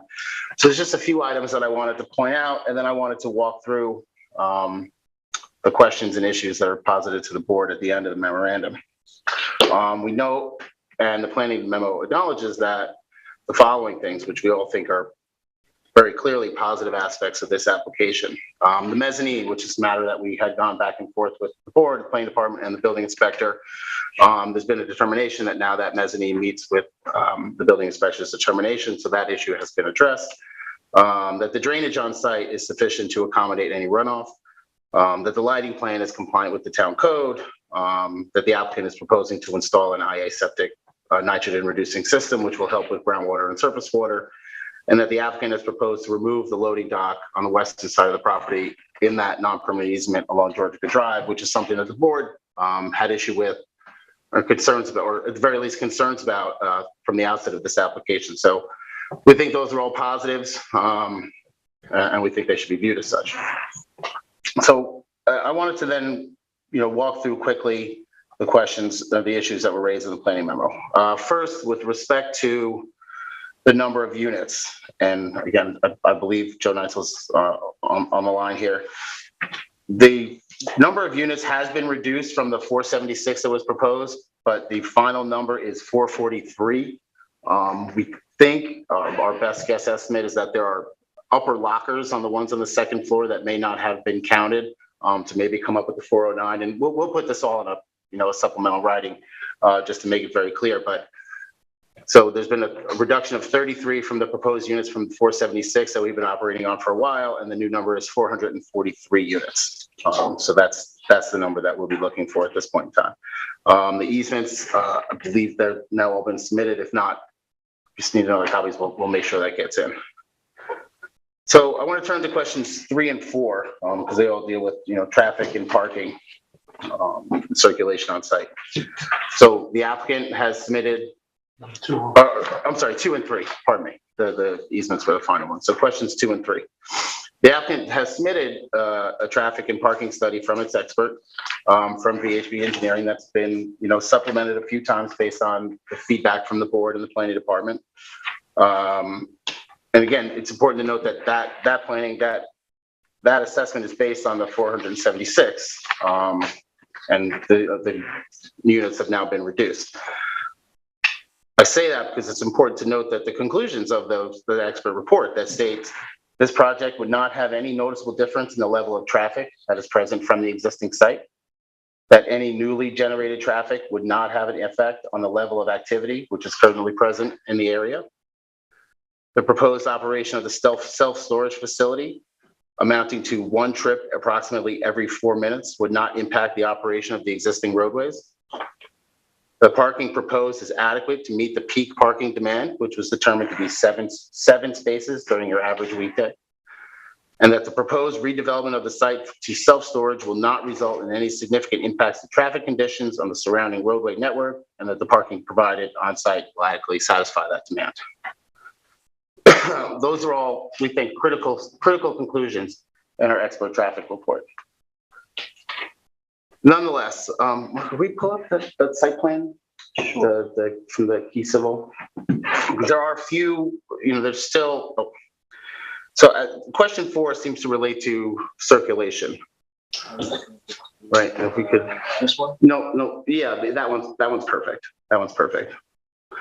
So on the issue of circulation, on the issue of parking and circulation and turning radius, again, it's turning back to VHB's report where they state, quote, that the drive aisle is able to function for the existing site and will be adequate to accommodate the modest level of traffic generated by the proposed self-storage use. Despite that finding, we've had a conference with the client today and our experts and engineers, and in order to address what we still think are probably some concerns from the board, or at least that we're gleaning from the planning department, I'm sure the board probably shares. We're proposing to do a couple of things that we think will make the project improve even better. The 6 spaces here, can we mark this up? I think. Yeah, if you tap the screen on the lower left-hand side, you'll see that see that thing that popped up there, that little pen? Yeah. If you hit that, and then if you hit the, well, you gotta be quick. Hit the, yeah, there you go. You can choose your color there, and you should be able to draw right now. Sounds good. So we're going to take, there's 6 spaces here, right? Those spaces are presently 9 feet wide, 20 feet deep. What the applicant's proposing to do is, and again, is to reduce those 6 spaces to 5 spaces. And again, we have a peak demand based on the report of 7 spaces and 5 spaces during off-peak hours. Right now, we're proposing 6, 7, 8, 9, 10, 11, the handicap space for 12, and then still the 3 truck spaces in the middle. So really 15 spaces here. Take these 6 spaces, reduce that to 5, and of course, these will put in revised plans and work off this. That will allow these spaces to slide over 3 or 4 feet to the west here. And we'll also allow those spaces to then change those spaces from 9 by 20 to 10 by 18. That's going to then, because we're talking 13.2 feet from here to there, right? That's going to allow you to pick up 2 feet there, make it 13.2 feet to 15.2 feet. The applicant's also proposing to take this planter area, which, if you look at the front of the building, they're kind of just really small plantings. They're not really screening anything. They're not really adding much to shielding a 30 foot tall building. Take that small concrete walk in that planter area, take that out. That's 6 feet. Slide these spaces then up the 10 by 18 spaces up 6 feet. So that's now 8 feet you're picking up in this parking lot area, circulation area, to then take it from 13.2 to 21.2, much closer to what would be typically required for two-way traffic, which I think is 24 feet, but it pre-exists today, so you don't have to meet the 24 feet, but it obviously makes it, in our view, a drastic improvement to improve the circulation here in front. Is the intention to have the circulation go east and west? Presently, there's no intention to do, a one-way. We're certainly open to having that discussion if that's a real, I won't say point of contention or a thought of the board that would be an improvement. Well, you're going from 13 feet to 22 feet in width, so I mean, I would assume that, it would better accommodate. It would certainly better accommodate, right? And so that's the first change there.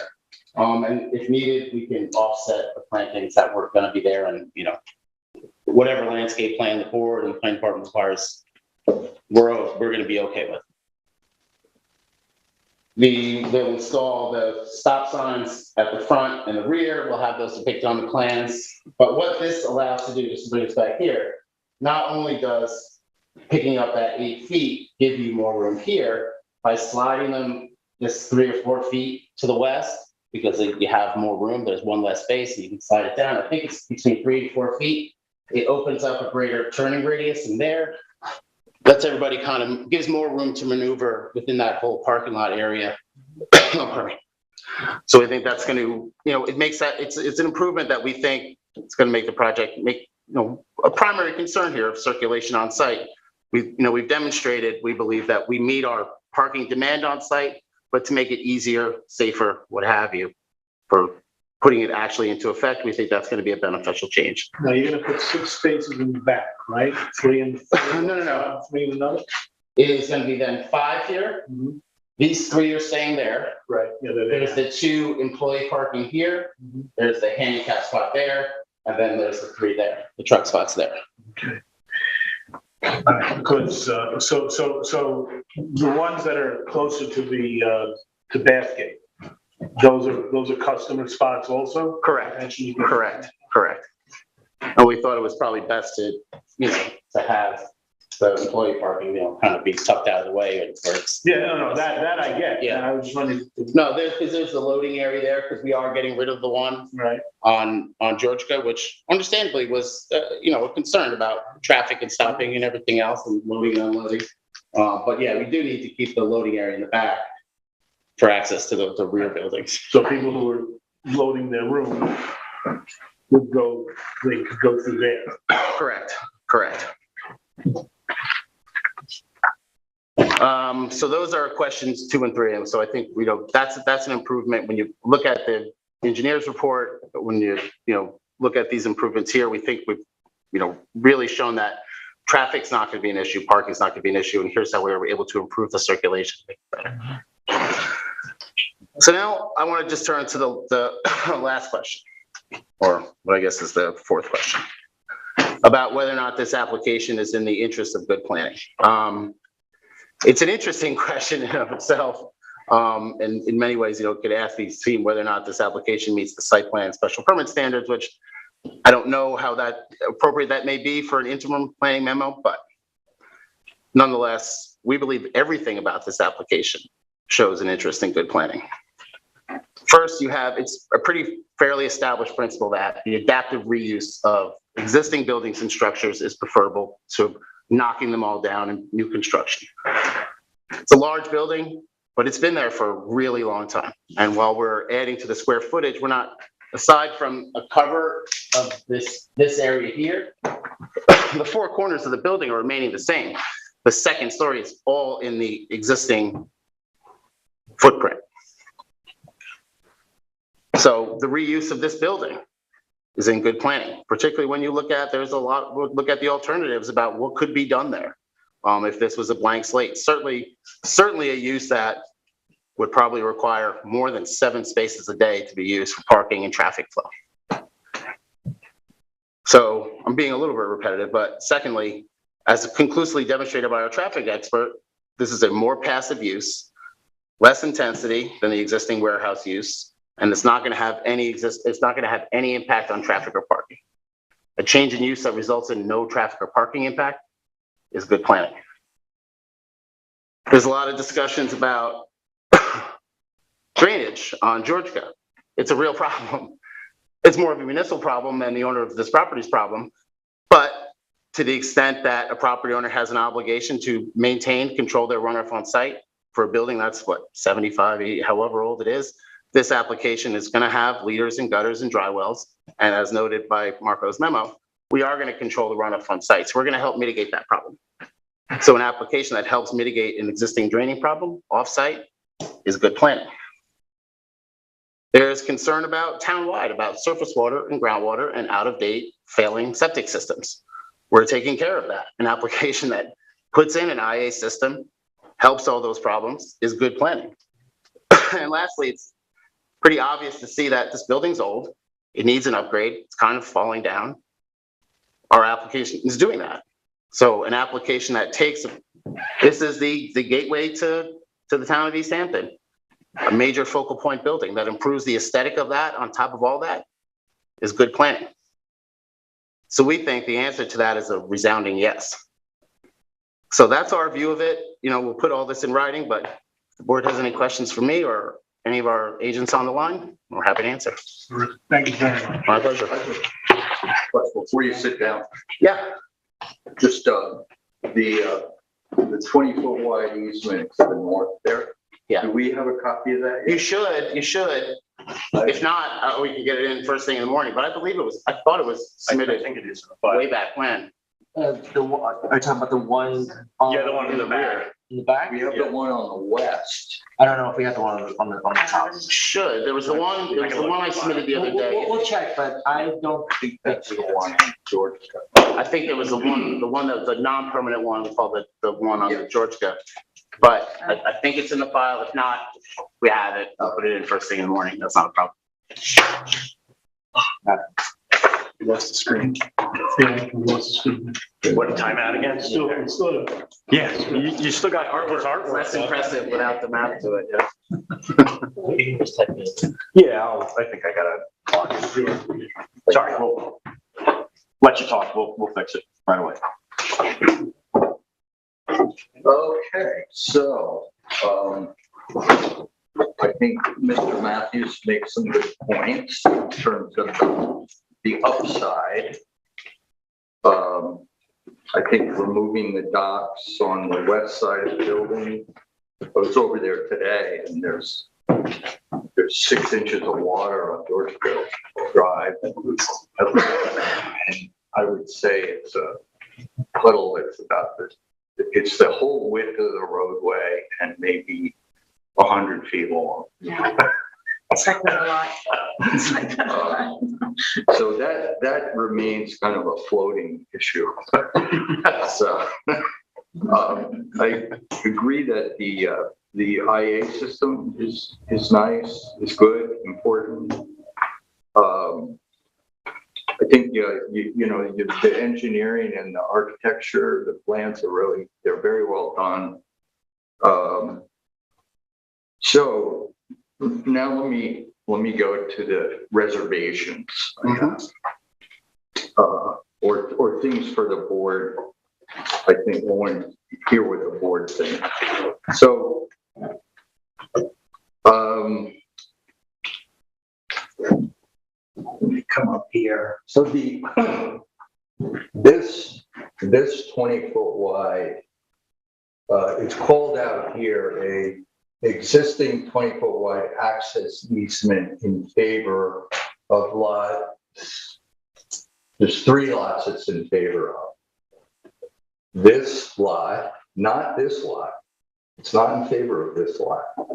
So wherever the property line is, that easement, as the engineers have pulled out. You might want to show the area. It benefits this piece, the veterinarian next door, and the hardware store. So this is something for Nancy to see. This lot, this easement that comes in here says it benefits this, and this. It doesn't say it benefits this, so that's a question. And since it doesn't benefit this lot, the proposed parking that takes access from this 20-foot wide easement, it's not clear to me that they would have the right to access it. I'm also frankly concerned. This is used pretty intensively. I mean, they really use this to get to the back of their buildings. The veterinarian has a below ground basement ramp here that he has some trucks going, vans going in and out. This building has three uses in it, I think now. It has a hardware store, an empty use, and another store.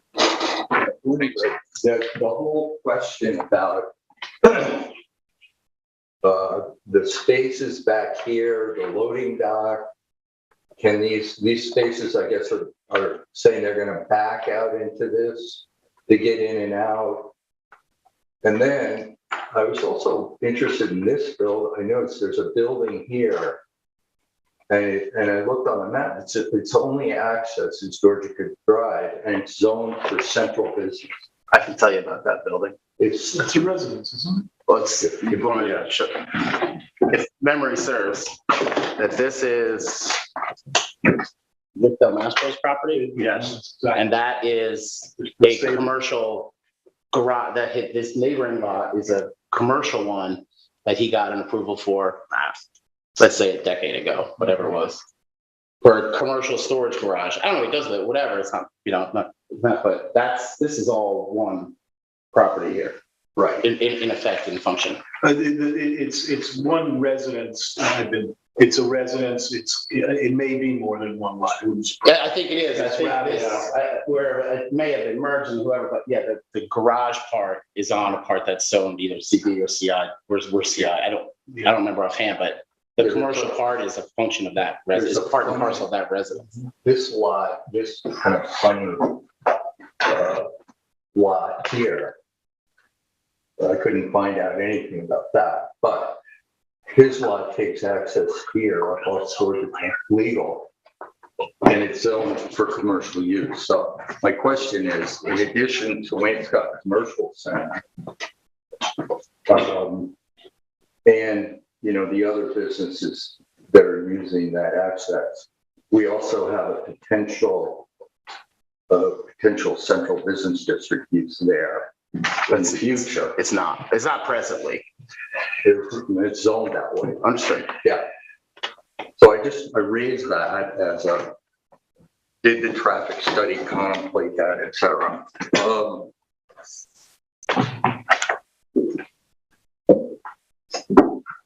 Yeah, so the question about that 20-foot access in the rear, there's a lot of questions that arise. There's a dumpster access, there's proposed employee parking, and I guess I would like to get a sense from Nancy, if she sees that easement, whether or not that rear lot actually is allowed to use that access.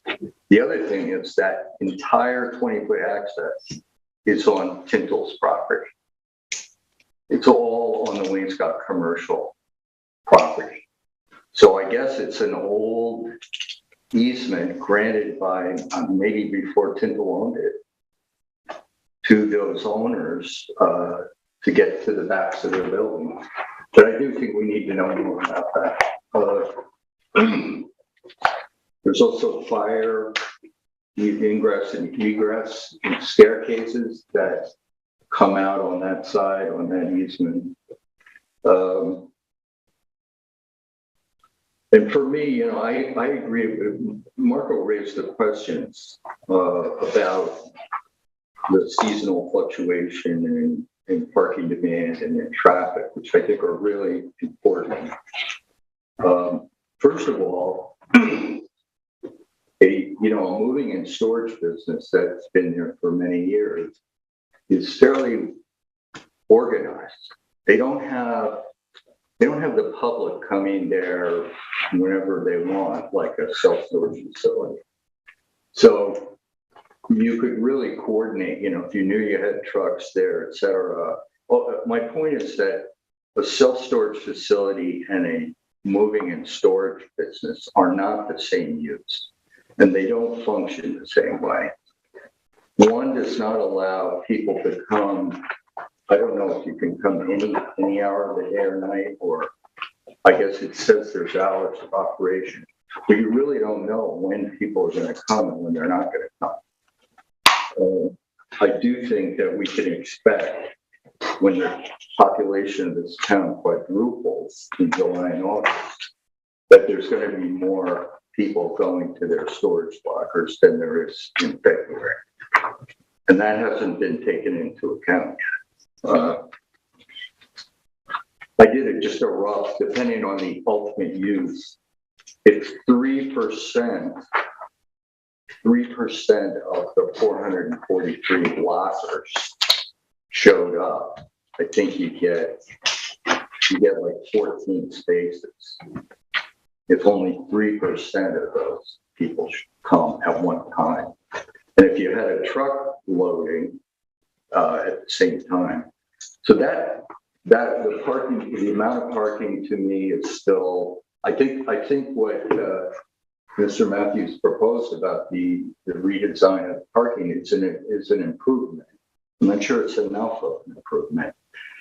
I tell you where I ended up today was thinking they're doubling the gross floor area of this building, of these buildings. They're doubling the gross floor area that's being used for commercial purposes. And I was thinking, and these buildings aren't in great shape, I thought, why not talk about removing? I mean, at least it's not for us to say, but clearly the idea of removing parts of this pre-existing non-conforming use that is way over cover to rule out now. And the most sensible place that would still give them the big bang for their gross floor area would be that one-story section on the east side where the office is.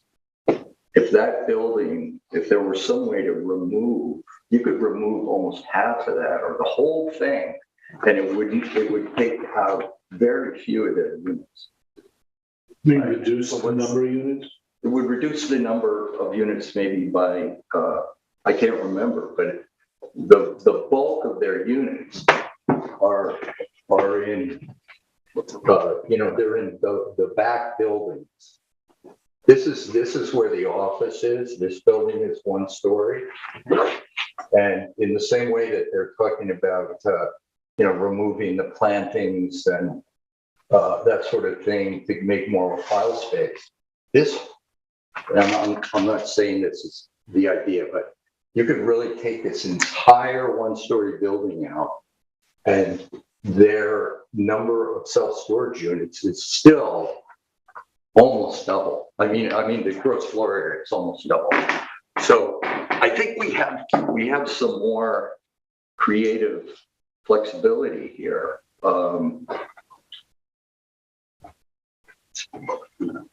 I still feel like I feel like the traffic study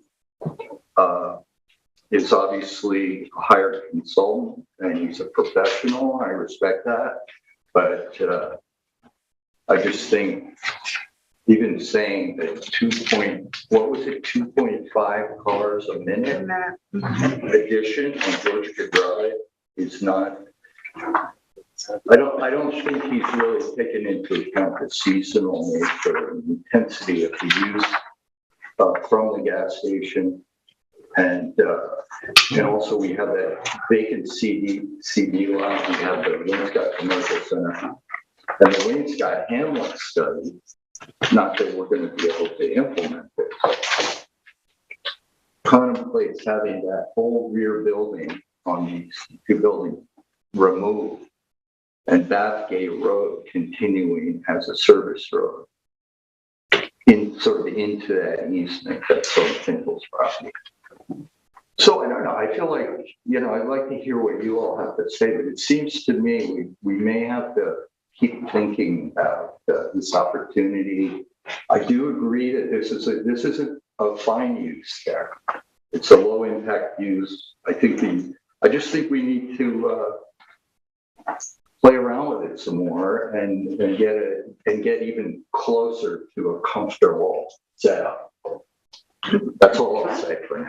There was a lot there, and can I respond to that? I think it might help the board in the rest of its discussions, because there was a lot that he brought up. I think it might help facilitate the remainder instead of that. No, I appreciate that, but you know what? The flow of these meetings really requires that after the understood. After the board point person that we all, because let me put it this way: you're going to have a lot to comment about. No, and that's why I thought maybe it was.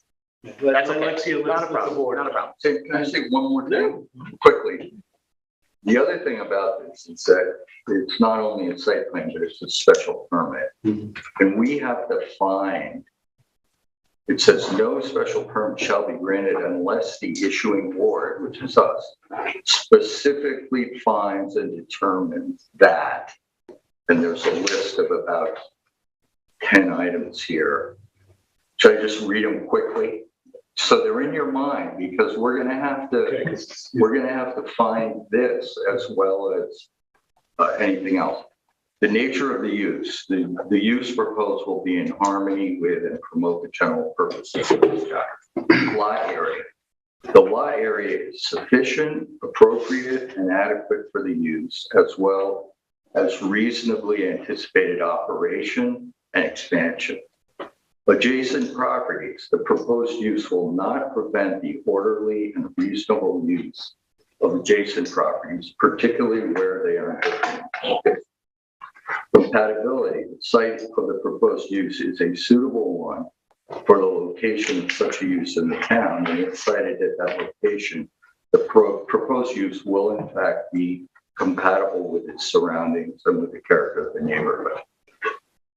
E, effect on specific existing uses. The characteristics of the proposed use are not such that its proposed location would be unsuitably near to a church, school, theater, recreational area, public setting. I'm not gonna. Yeah, we pick up, if it's pick up one that was like, Okay. you think, but I'm sure that there's one that rings your bell. Well, circulation, here's G, circulation.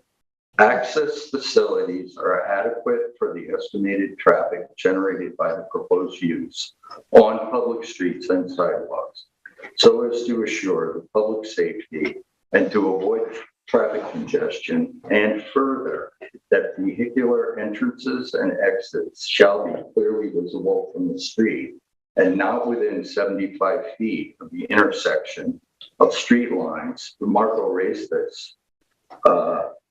Parking. H, there is room for creation of off-street parking and truck loading spaces, at least in the number required by the applicable provisions of this chapter. But in any case, adequate for the actual anticipated number of occupants of the proposed use, whether employees, patrons, visitors, and further that the layout of the spaces and related facilities can be made convenient and conducive to safe operation.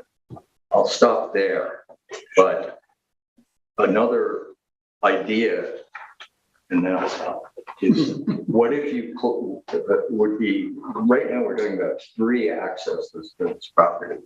That's it.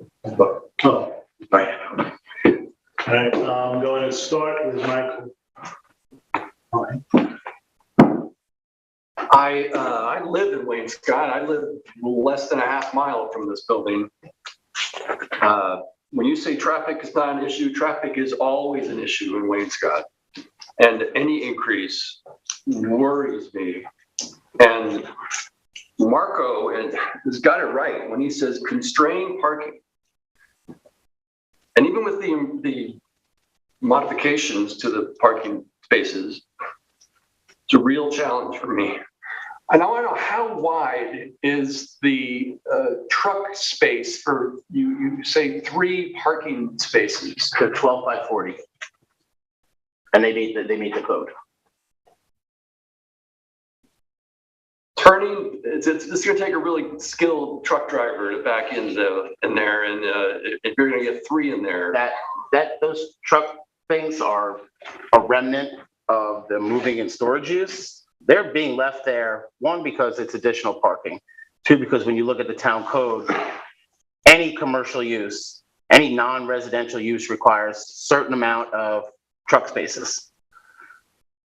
Because we are over 40,000 square feet, based on what the gross floor area would be, there happens to be that 3 truck spaces are required. In the narrative that's been submitted, and I do know you're new to this application, that's all great, but in the narrative that's been submitted, there is not expected to be any truck traffic. That's the whole idea. That's the nature of the change from warehouse use, moving and storage warehouse use, to more personal vehicles of a self-storage use. But still, you're going to be moving your bedroom, and you're going to have the king-size bed, which I have, and you're going to need something more than your SUV to get it over there. Like a box truck, sure. Let's keep with conversation among us. Right, so it's just a challenge for me to see this. I agree that the septic improvements are great, and that it's a storage facility, I'm totally fine with. That just the parking, the circulation of traffic, the movement of traffic, and there's no stoplight. Trying to make a left-hand turn on the Montauk Highway from there, it's backed up. You get the When you pull out of the gas station, there is you cannot make a left-hand turn. It's right turn only out of the gas station. So what cars do is they go on to Georgia Drive and they wait and wait and wait. And they wait, and what has not been mentioned is not just the truck traffic of the tradesmen who go on Bathgate and park their cars and go and get sandwiches or paint or something. It's the large trucks that come out of the pit and they kick up dust and they come in and out, and I don't know how frequent they are. And the last thing I'll say is your traffic study picks one day. It's one day in May. Is that correct? You don't have to answer that. That's all I got. Yeah, I think this is an interesting application. You know, sometimes you get applications that I feel very strongly about one way or the other, favorable or unfavorable. This one I'm sort of in between. I like the idea that the building is being renovated. I think it's good for the aesthetics of the area. I also like the use. I think it's a relatively low intensity, comparatively low intensity use. I like the septic system, obviously. So I like the whole idea that it's being renovated. So I would like to see this work. However, I also have major problems with it. And, a lot of them have been mentioned by Randy and Michael already, but it has to do with the circulation, the parking, the land, the coverage, and those are all tough nuts to crack, in my opinion. Tonight, Matthew showed us how they're willing to remediate some of that parking and circulation problem. I think that goes a long way, but I still think it doesn't solve the problem totally. So I found Randy's analysis very, very informative and helpful. And that would be great if we could do what he suggested, remove, part of the building, because that would address my land coverage issue, which I think is a big problem here. I think you're taking a pre-existing non-conforming use, trying to make it work, but it's just taking up the entire lot and leaving very little room for circulation, parking, and so forth. So those are my comments. Yeah, a lot's been covered, and I won't go into everything again. I do think Randy brings up a good point that I hadn't really considered about the easement and back, but I don't know the details. I think that's interesting. I think that the applicant anticipated what my issue is with the benefit of Marco's memo. It's parking, and I think that you did more than I thought possible to make it better, but I do think there's some real issues. And I think Randy nailed it with the difference between public using it and a private company that can organize themselves. And he, mentioned some standards, some special permit standards that I think are relevant here. Specific problems are that you still don't have a 24-foot aisle width that you need, and I think that that's important. I don't think eliminating the sidewalk is safe, because if the cars, I think, from what I understood your solution to be, is the cars would then park right up against the building, people have to walk out into that substandard aisle to get into the building, or I don't know what's proposed. Presumably there was a walkway there. The planter, I get it, but the walkway, I think you have to have something, and you're squeezing every inch out, and I think you're going down the right path there because it's an issue, but I still don't think you quite get there, and I think that you're sacrificing the sidewalk. That's also important. I think those truck spaces, I believe it's even in your narrative, will be used by people to unload larger trucks, and I don't see that functioning in a way where if that handicap space was filled and sliding the spaces towards Georgia helps a little bit, but you still have to pull in there. You'd have to sort of swoop left and back. I mean, I'm familiar with backing things up and, some people are better than others. And when you invite the public who might be moving once every a year or 10 years or whatever, I think it becomes challenging. So the parking to me is your main issue. I'm actually surprised to hear everybody's okay with the use. I am too. And I think the traffic is an issue in Wayne Scott, but honestly, I think it's the parking and this change of use from a private company to the public that is my real issue here. Like I said, I think you did a great job trying to address it. I would like to hear from the public in a public hearing, but where I stand right now, it's not enough for me. And for what it's worth, I do think you're getting close to a technically complete application, although I'm not sure it behooves you to try to go forward with it, because as it is, I'm not okay with the parking, even with your amendments. But I think at least you're acknowledging what my main issue is and trying to address it. I just don't know how you do it in that space you have. Yep. Sure. Yeah, I mean, I think everybody has said what I think too. I think the parking is, I think when Kathleen was here, she sort of said, she had gone to a self-storage unit and guys were coming in and out. And, she just saw a lot of movement going on in self-storage, which I never even contemplated before. I think Randy has kind of a good point. Maybe reducing that building, you don't lose a lot of revenue if you lose a few lockers there in that office building, and then just push the parking, off the street and closer to the back. And yeah, I don't want to repeat what everybody says, but I do think that the parking circulation and safety is going to be the main issue here. One more thing, I'm sorry. The other thing is Randy brought this. Randy covered a lot, so hard to miss anything. Thanks, Randy. Yes, but the point, and Mark brought up in the memo too, is 75 feet off of that. The entrance is in an awkward spot. And I get that it exists. I totally understand that. It's a different ballgame when it's the public versus a private company who's used to being there. Yeah. Well, the difference is because it's a private company, they can, as Randy indicated, they can schedule, when the trucks are going to come and go, and they might know, well, listen, we can't put 3 trucks in at one time because nobody will be able to get to the loading dock. The parking is an issue in other respects as well.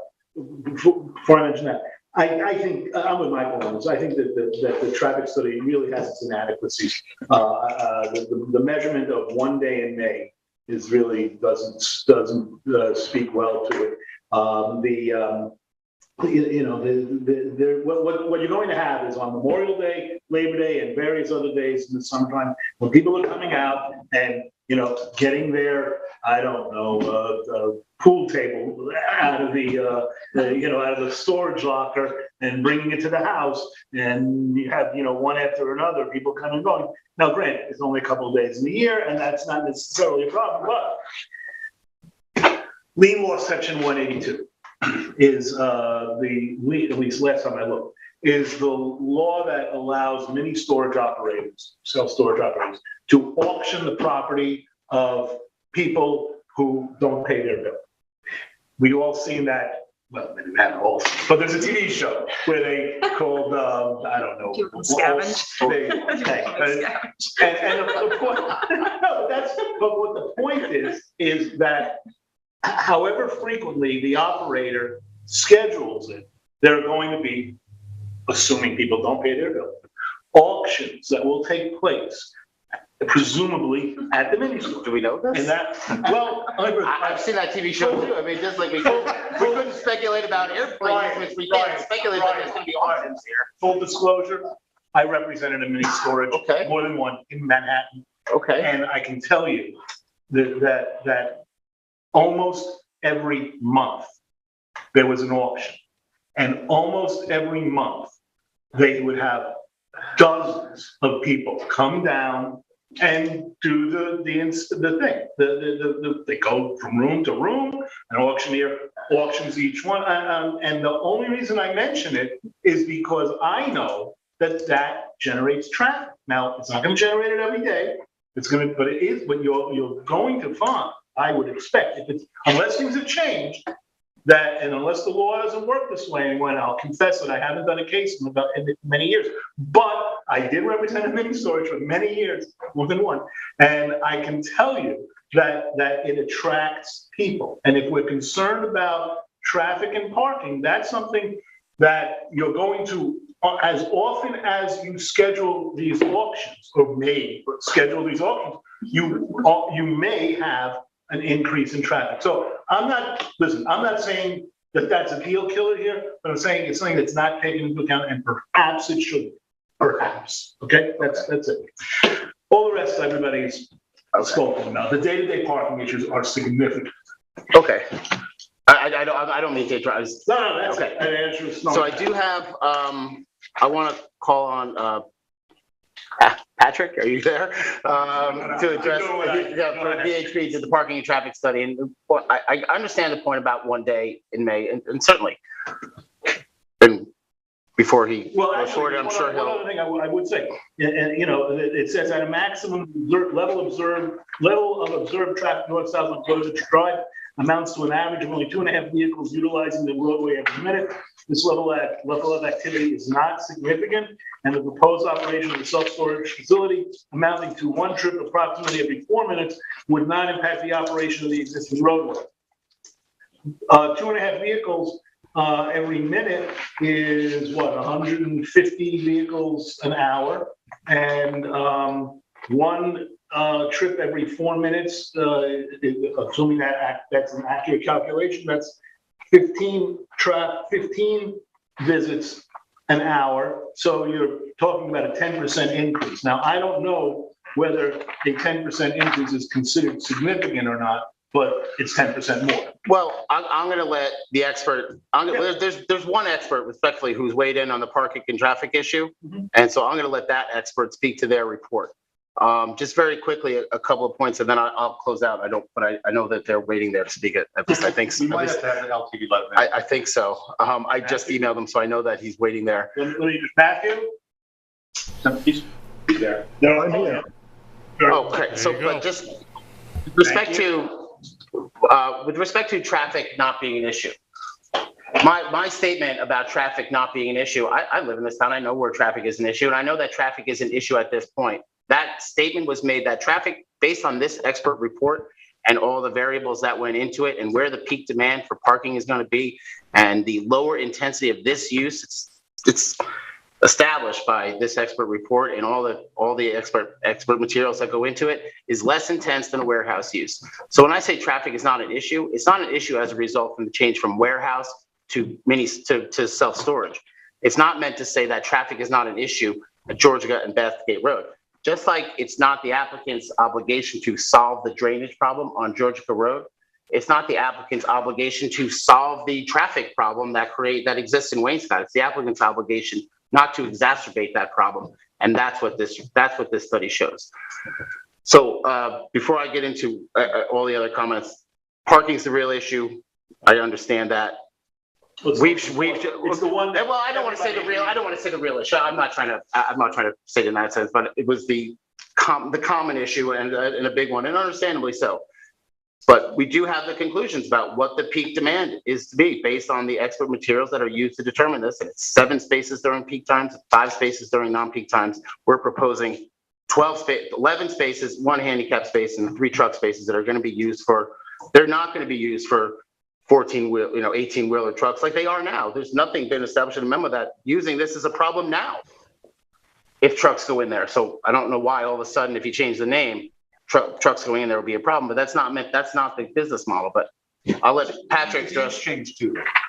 It's a use change, sure. Define use, but it is a use change. It's a use change, certainly, but the trucks don't know whose property they're building. If the truck goes in, the truck pulls out. If it's not a problem bringing, a whole house full of stuff, it's not a problem bringing whatever else it's bringing. It's a truck that's the issue going in there, and there's nothing established that's an issue now. Once the change of use, it's our job now to try to improve the situation that already exists. Or it's the applicant's obligation not to exacerbate that problem. It's a special permit, and I'll get into that at the end, but I'll let Patrick address if I can, let the traffic engineer, parking engineer, let him address, and then. Can I just throw one more thing out for him, which is the other self-storage that we've reviewed and approved the access to the elevators was all at grade, right? And here it looks like in order to get into the building where you're on the floor and you get to the elevator, you have to go up into the loading dock. Okay. That's a question. Well, I don't know if it's a question for him. It's going to be a question for our architect and for the fire marshal for ADA compliance. And I believe we are ADA compliant, but if we can have him address the traffic and parking, his company did the study, then I'm happy to kind of touch upon all the other items. One other thing I want to add to what Randy said, the other screening storage, this is not new news.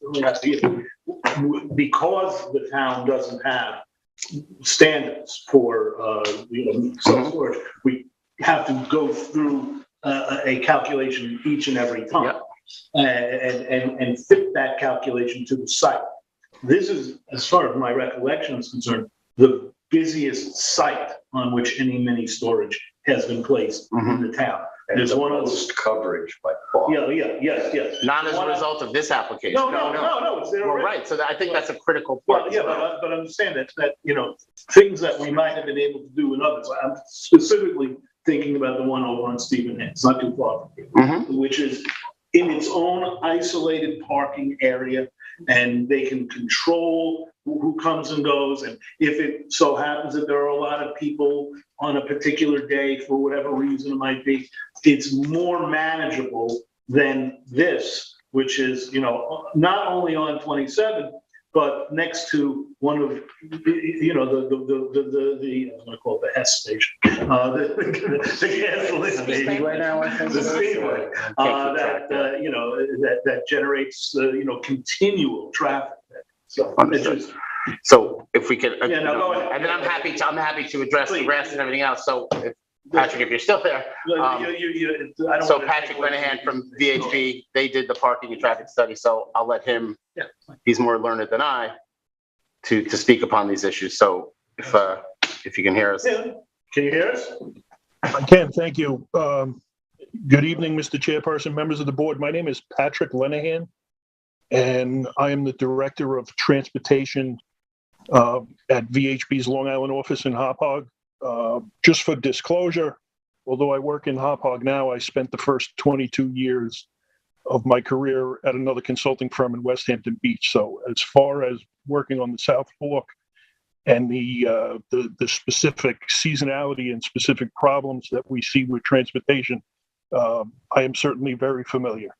And while the report talked about, we're doing a lot of speaking about the seasonality, and the report talked about the potential effect of what the trips generated by this proposed facility may be, I certainly did not mean to imply that there were no traffic problems in Wayne-Scott, because we all know better, and I couldn't stand in front of you with a straight face.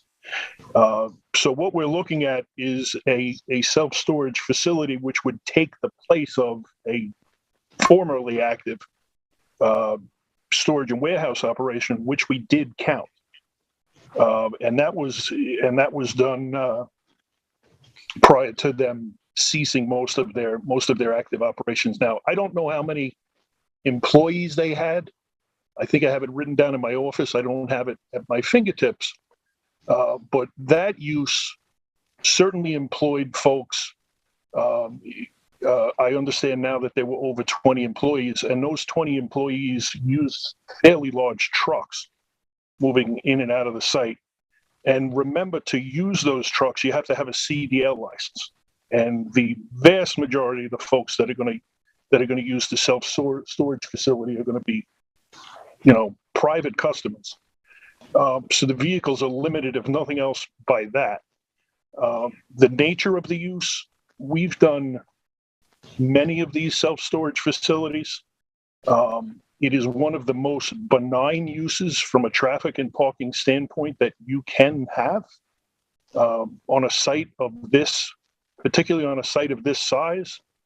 I'm not sure what else you would put there that would generate traffic at the level of this. And I know the seasonal nature of the population. We talked about quadrupling, and That's not something that was made up. If you look at the population in East Hampton, it does almost quadruple in the summertime. But the amount of traffic that is going to go to and come from this facility is based on the number of units that are rented. And our traffic study assumed that every single unit was rented. We have done studies and built sites of this nature in even Western Nassau County with much higher population densities than we're looking at here. And I stand behind the numbers in my report in that regard. So may I ask, examples where facilities are on state highways like this? I can get you a list if you wish me to submit it. We've done some on Hempstead Turnpike. We've done some on Jericho Turnpike, and I would invite the board, if they could, to visit these places and look, because we do work in towns that do have zoning codes that apply for parking for uses like this. And oftentimes, they force us to build 20 parking spaces, and you'll go there and there'll be 3 or 4 cars. That's how little traffic goes here. And as noted in the traffic study, when we did count the existing use, during a weekday, the existing use was more active than what we anticipate to happen if we were to gain approval and build the self-storage facility. So when we talk about traffic impacts, and we talk about the traffic levels, we'll add a little bit of traffic on Saturday because the moving and storage business, from what I understand, was closed. But even then, the incremental traffic increase is very small. When we talk about 9 cars in an hour in the afternoon, that's 1 vehicle every 6 minutes or so. That's a long time. Now that's on average, and of course these things aren't even. You'll get a couple in a spurt, and then you'll have a long period where you won't have any. But I would really invite the board to go watch one, because it really is a benign use. In terms of the impacts, we compared our traffic to the traffic that exists on Montauk Highway in the summertime, and our traffic would be 1% or less. Just for information, daily variation in traffic from day to day is usually, somewhere around 4%. So if you were on Montauk Highway, hell, even if you were on Georgica, and you weren't watching the driveway, you would be hard pressed to know that this facility was operating. That's how benign they are. Mr. Matthews talked about the improvements at the front of the site that we intend to make before we resubmit. I think there is an opportunity to improve the geometry quite a bit to allow the smaller trucks that we expect to maneuver themselves on site and use those loading docks in the front of the building without any fear of having to back up on Montauk Highway, for instance. And we're certainly looking at that aisle across the front of the building and the depth of that aisle and what we could do to improve that, and potentially making that aisle one way. Making it one way, we'll look at which direction that should be. And the concern with that aisle intercepting Georgica Drive close to Montauk Highway can be ameliorated with that one-way operation to a certain extent. So, if I may, I mentioned that in the very familiar. So I think that that's something you really should consider. I asked Mr. Matthews about making it a one-way, but that's why I asked the question a little while ago. Because I think what you need to have is the one-way, so that it picks up at the east end of the facility and drops off at the west end of the facility, so that people coming can, basically what I'm trying to avoid here is people making a left on 27 to get into the facility. That the natural reaction after a time is going to be people are going to get access by coming from the east on 27 and pulling into the facility and then leaving via Georgica or maybe And going west. through Bathgate. But the idea would be to continue driving. They're going right, they're going Yeah, west. That's Right. exactly it. Okay. That's my impression, the way it should be done. If you make it a two-way, at the Georgica, at the intersection with Georgica Drive, you already have a gas station there, and it's going to be a mess. I'm not an expert, but just so that just to respond to Sam's comment, my only concern there is if you are pulling out in Georgica, and you have to go across the inbound lane. If somebody's waiting to turn right onto Montauk Highway, which is a regular thing, you're so close to that. Does that make sense? No, I lost you for a minute. I'm sure it did, but I lost you for a minute. You're right. I'm not a traffic engineer. But I just play one at the podium. If you're going through your parking lot traveling west, right? You got to go out on Georgia Drive to then make a right on 27. Right. There's room for like maybe half a car. If anybody's waiting at that stop sign, you're then blocking the inbound, which is the busy gas station. Let me chime in. Although you're not an expert, I think your instincts are correct. So once we make the leap to a one-way aisle, we can also angle the parking stalls. That'll make the aisle still wider. And what about dropping directly without going through Georgia? Like another curb cut? No. Yeah. I don't mean to complicate things. I didn't want to not have a flip side. I would defer to your traffic engineer. Yeah. If you one way with the best way. I don't know. Yeah, no, we had that discussion as you can see, Patrick. We had that discussion, and he'll advise us which way would the best way would be, and if in fact one way is better, and which way the better way is, that'll be. But if that's something the board thinking about it right now. No, I get it. We did that same concept when just years and years ago when we did the 7-Eleven out Montauk, one way in, one way out, and it's it helps. It does. 7-Eleven It's jam packed and it works. You do So mine, people try and make a left there because it's too much. But I think You can't have traffic in the season. that, when you guys talk about parking, right now, you don't have any parking spaces on your site that conform to current standards. that as exists or as proposed. Because as proposed, they would all conform. Well, not the aisle. Not the aisle width, but the aisle width pre-exists. The aisle width pre-exists. So, and those parking spaces are already there. That's what I'm saying. None of them. None of the ones in front, none of the ones in back. We don't even know if you can use those employee spaces. None of them conform to. Well, I think we're saying two different things because that's not entirely accurate, because while the aisle width from the south end of the parking space in front to the curb, the end of the property, whatever you want to call it. Yeah. That's 13.2. That exists today, no matter what's going on. That's there. That's an existing condition. It's a pre-existing non-conforming condition. It's allowed to continue. Everybody here knows that. Continuing the pre-existing. But that's a different story. The parking spaces are still there. That aisle width is still there, and the parking spaces themselves are absolutely proposed to conform to the code. My point is that when you talk about saying you have parking, and if you compare it to other site plans or other self-storage facilities, they have conforming parking once we've been approved recently. Right, but that's where there's a couple. The parking is an important issue, and I think it's two separate things.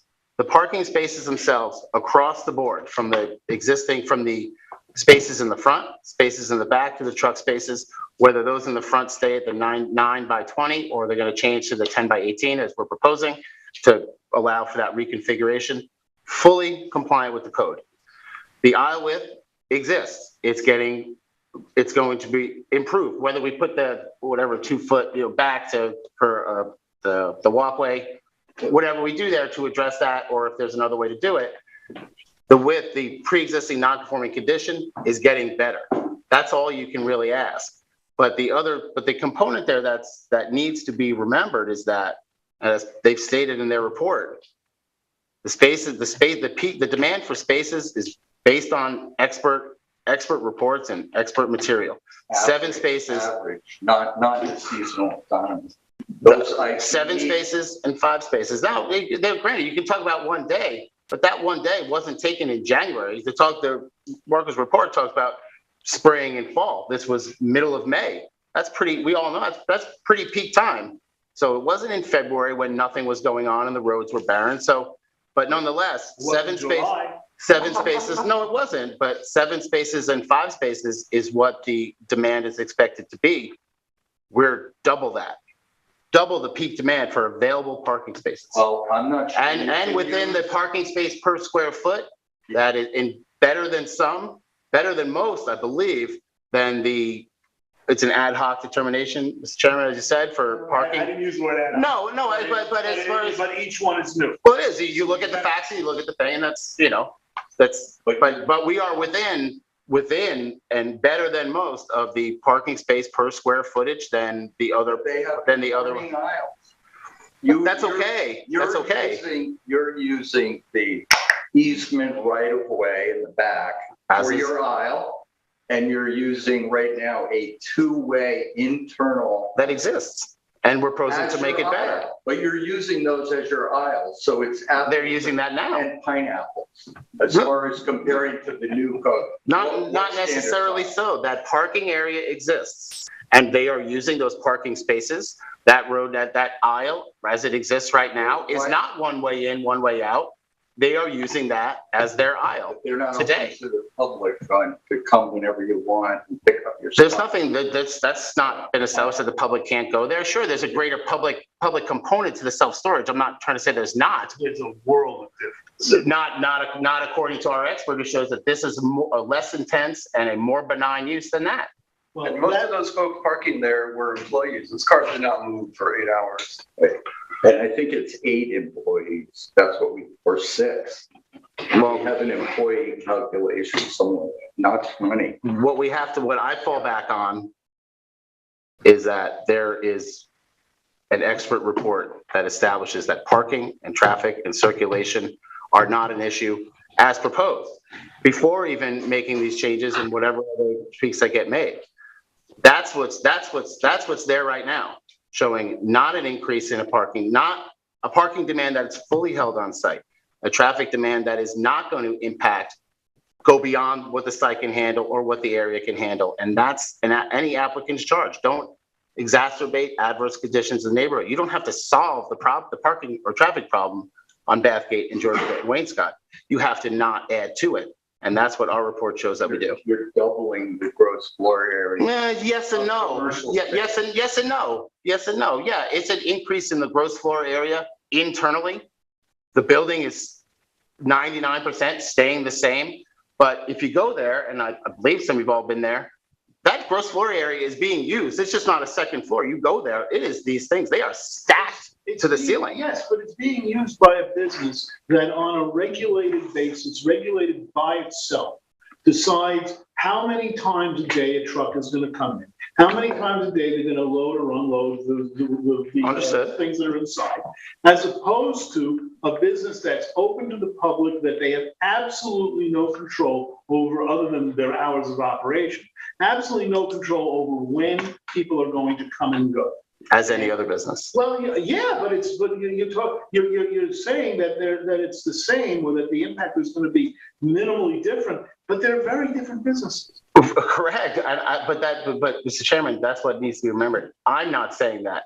The experts are saying that, and that's what's critical. There's one expert that's weighed in on this to show this is a more benign use, which I think why the expert's important. Because conceptually, you think about it, like this is going to be way more intense than a moving and storage use. But the fact of the matter is, it's not. It's less. Well, what we're saying is it's different. Okay? That's okay. That's why we're here for the change of use, for the special permit, and that's okay.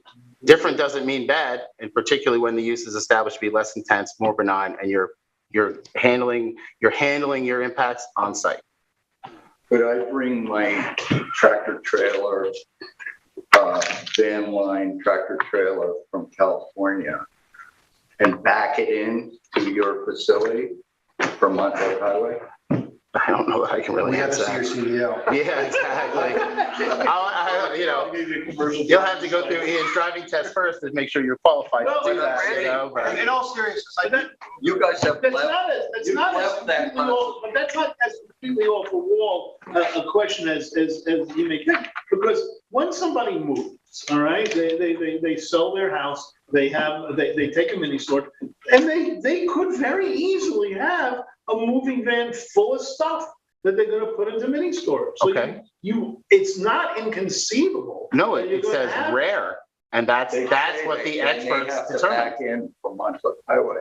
In that rare occasion. On Saturday afternoon in August. No, that's not, but So here's, but so you there don't- are you these don't trucks that need- go there now, correct? Well, There are moving trucks that go there now? They organize. Regardless, and they use- how do they get in? They use storage account. They don't back in. They from probably Montauk have Highway. CDLs. You can rent, I nobody without a CDL is gonna be driving an 18-wheeler truck. It's not. I'm not talking about 18, you can rent a 26-foot U-Haul truck without a CDL. Okay. Absolutely. And it's understandable, there's a lot of back and forth, and I know I can do this all day, and I'm sure you can too. But the fact of the matter is that mine included pontification about this is gonna be more intense, and the parking and the traffic and the circulation is gonna be a problem. The fact of the matter is that the experts say otherwise. I think you And that's have where we a are. very good point, but I think Randy does too, in terms of the fact that it's not currently compliant. And I for one, am concerned.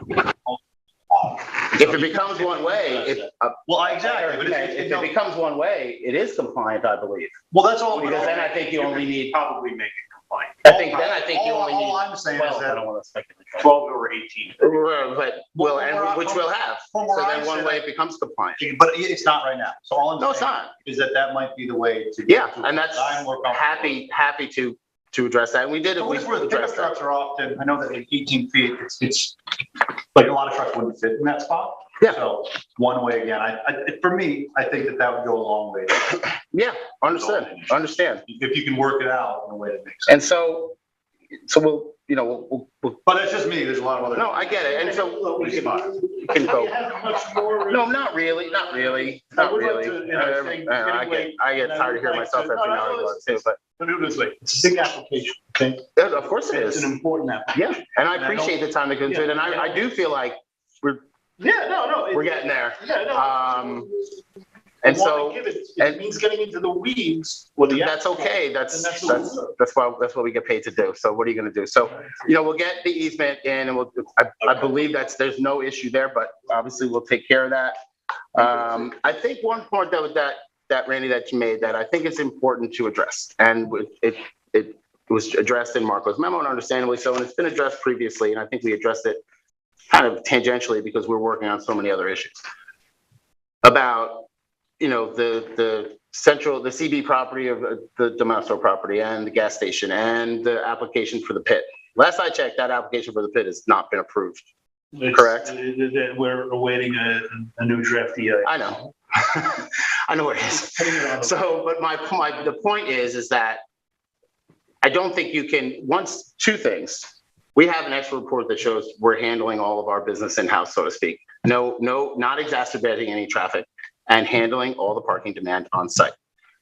Two, I don't think you can treat this application as though that application's been granted and say, well, now that's going to be a problem, so this is going to be a problem, and kind of put that before us and put some hypothetical use of a CB property that this board granted approval for to be used in connection with that residence, because that was the basis of getting it. It just happened to be a commercial property, so we had to apply for a commercial storage garage. I don't think you can do all of that. This is the application that's in front of you. You can't say, well, this may be a problem, this may be a problem, unless an application's in on there, or unless that application has been approved and shown that those 70 lots are created, they don't exist.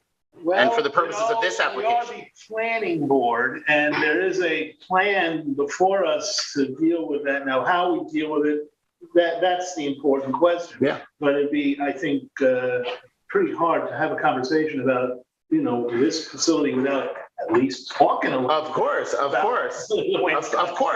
You'd be remiss not to say, but what about this? But you can't, what my point is that you can't review this as though that's a go, which, you know, whatever, as though it's ready to be approved. Let's say that sense. But particularly, it becomes irrelevant if we were showing a traffic study that said, look, we're going to have this impact. You know, we have 12 spaces. We really kind of need 15, but we don't think they're all going to be there at the same time. Then that's a different calculus to say, well, now they're spilling over. This is going to spill over. Our expert report shows that we're not spilling over. We're more than handling everything that we need to do on site. So what everybody else does kind of becomes irrelevant at that point in time. Can I ask you just again, I want to go to the questions. a logistical question again? The ones we've approved that the new facility, people can access them at grade. You can walk into an elevator at grade.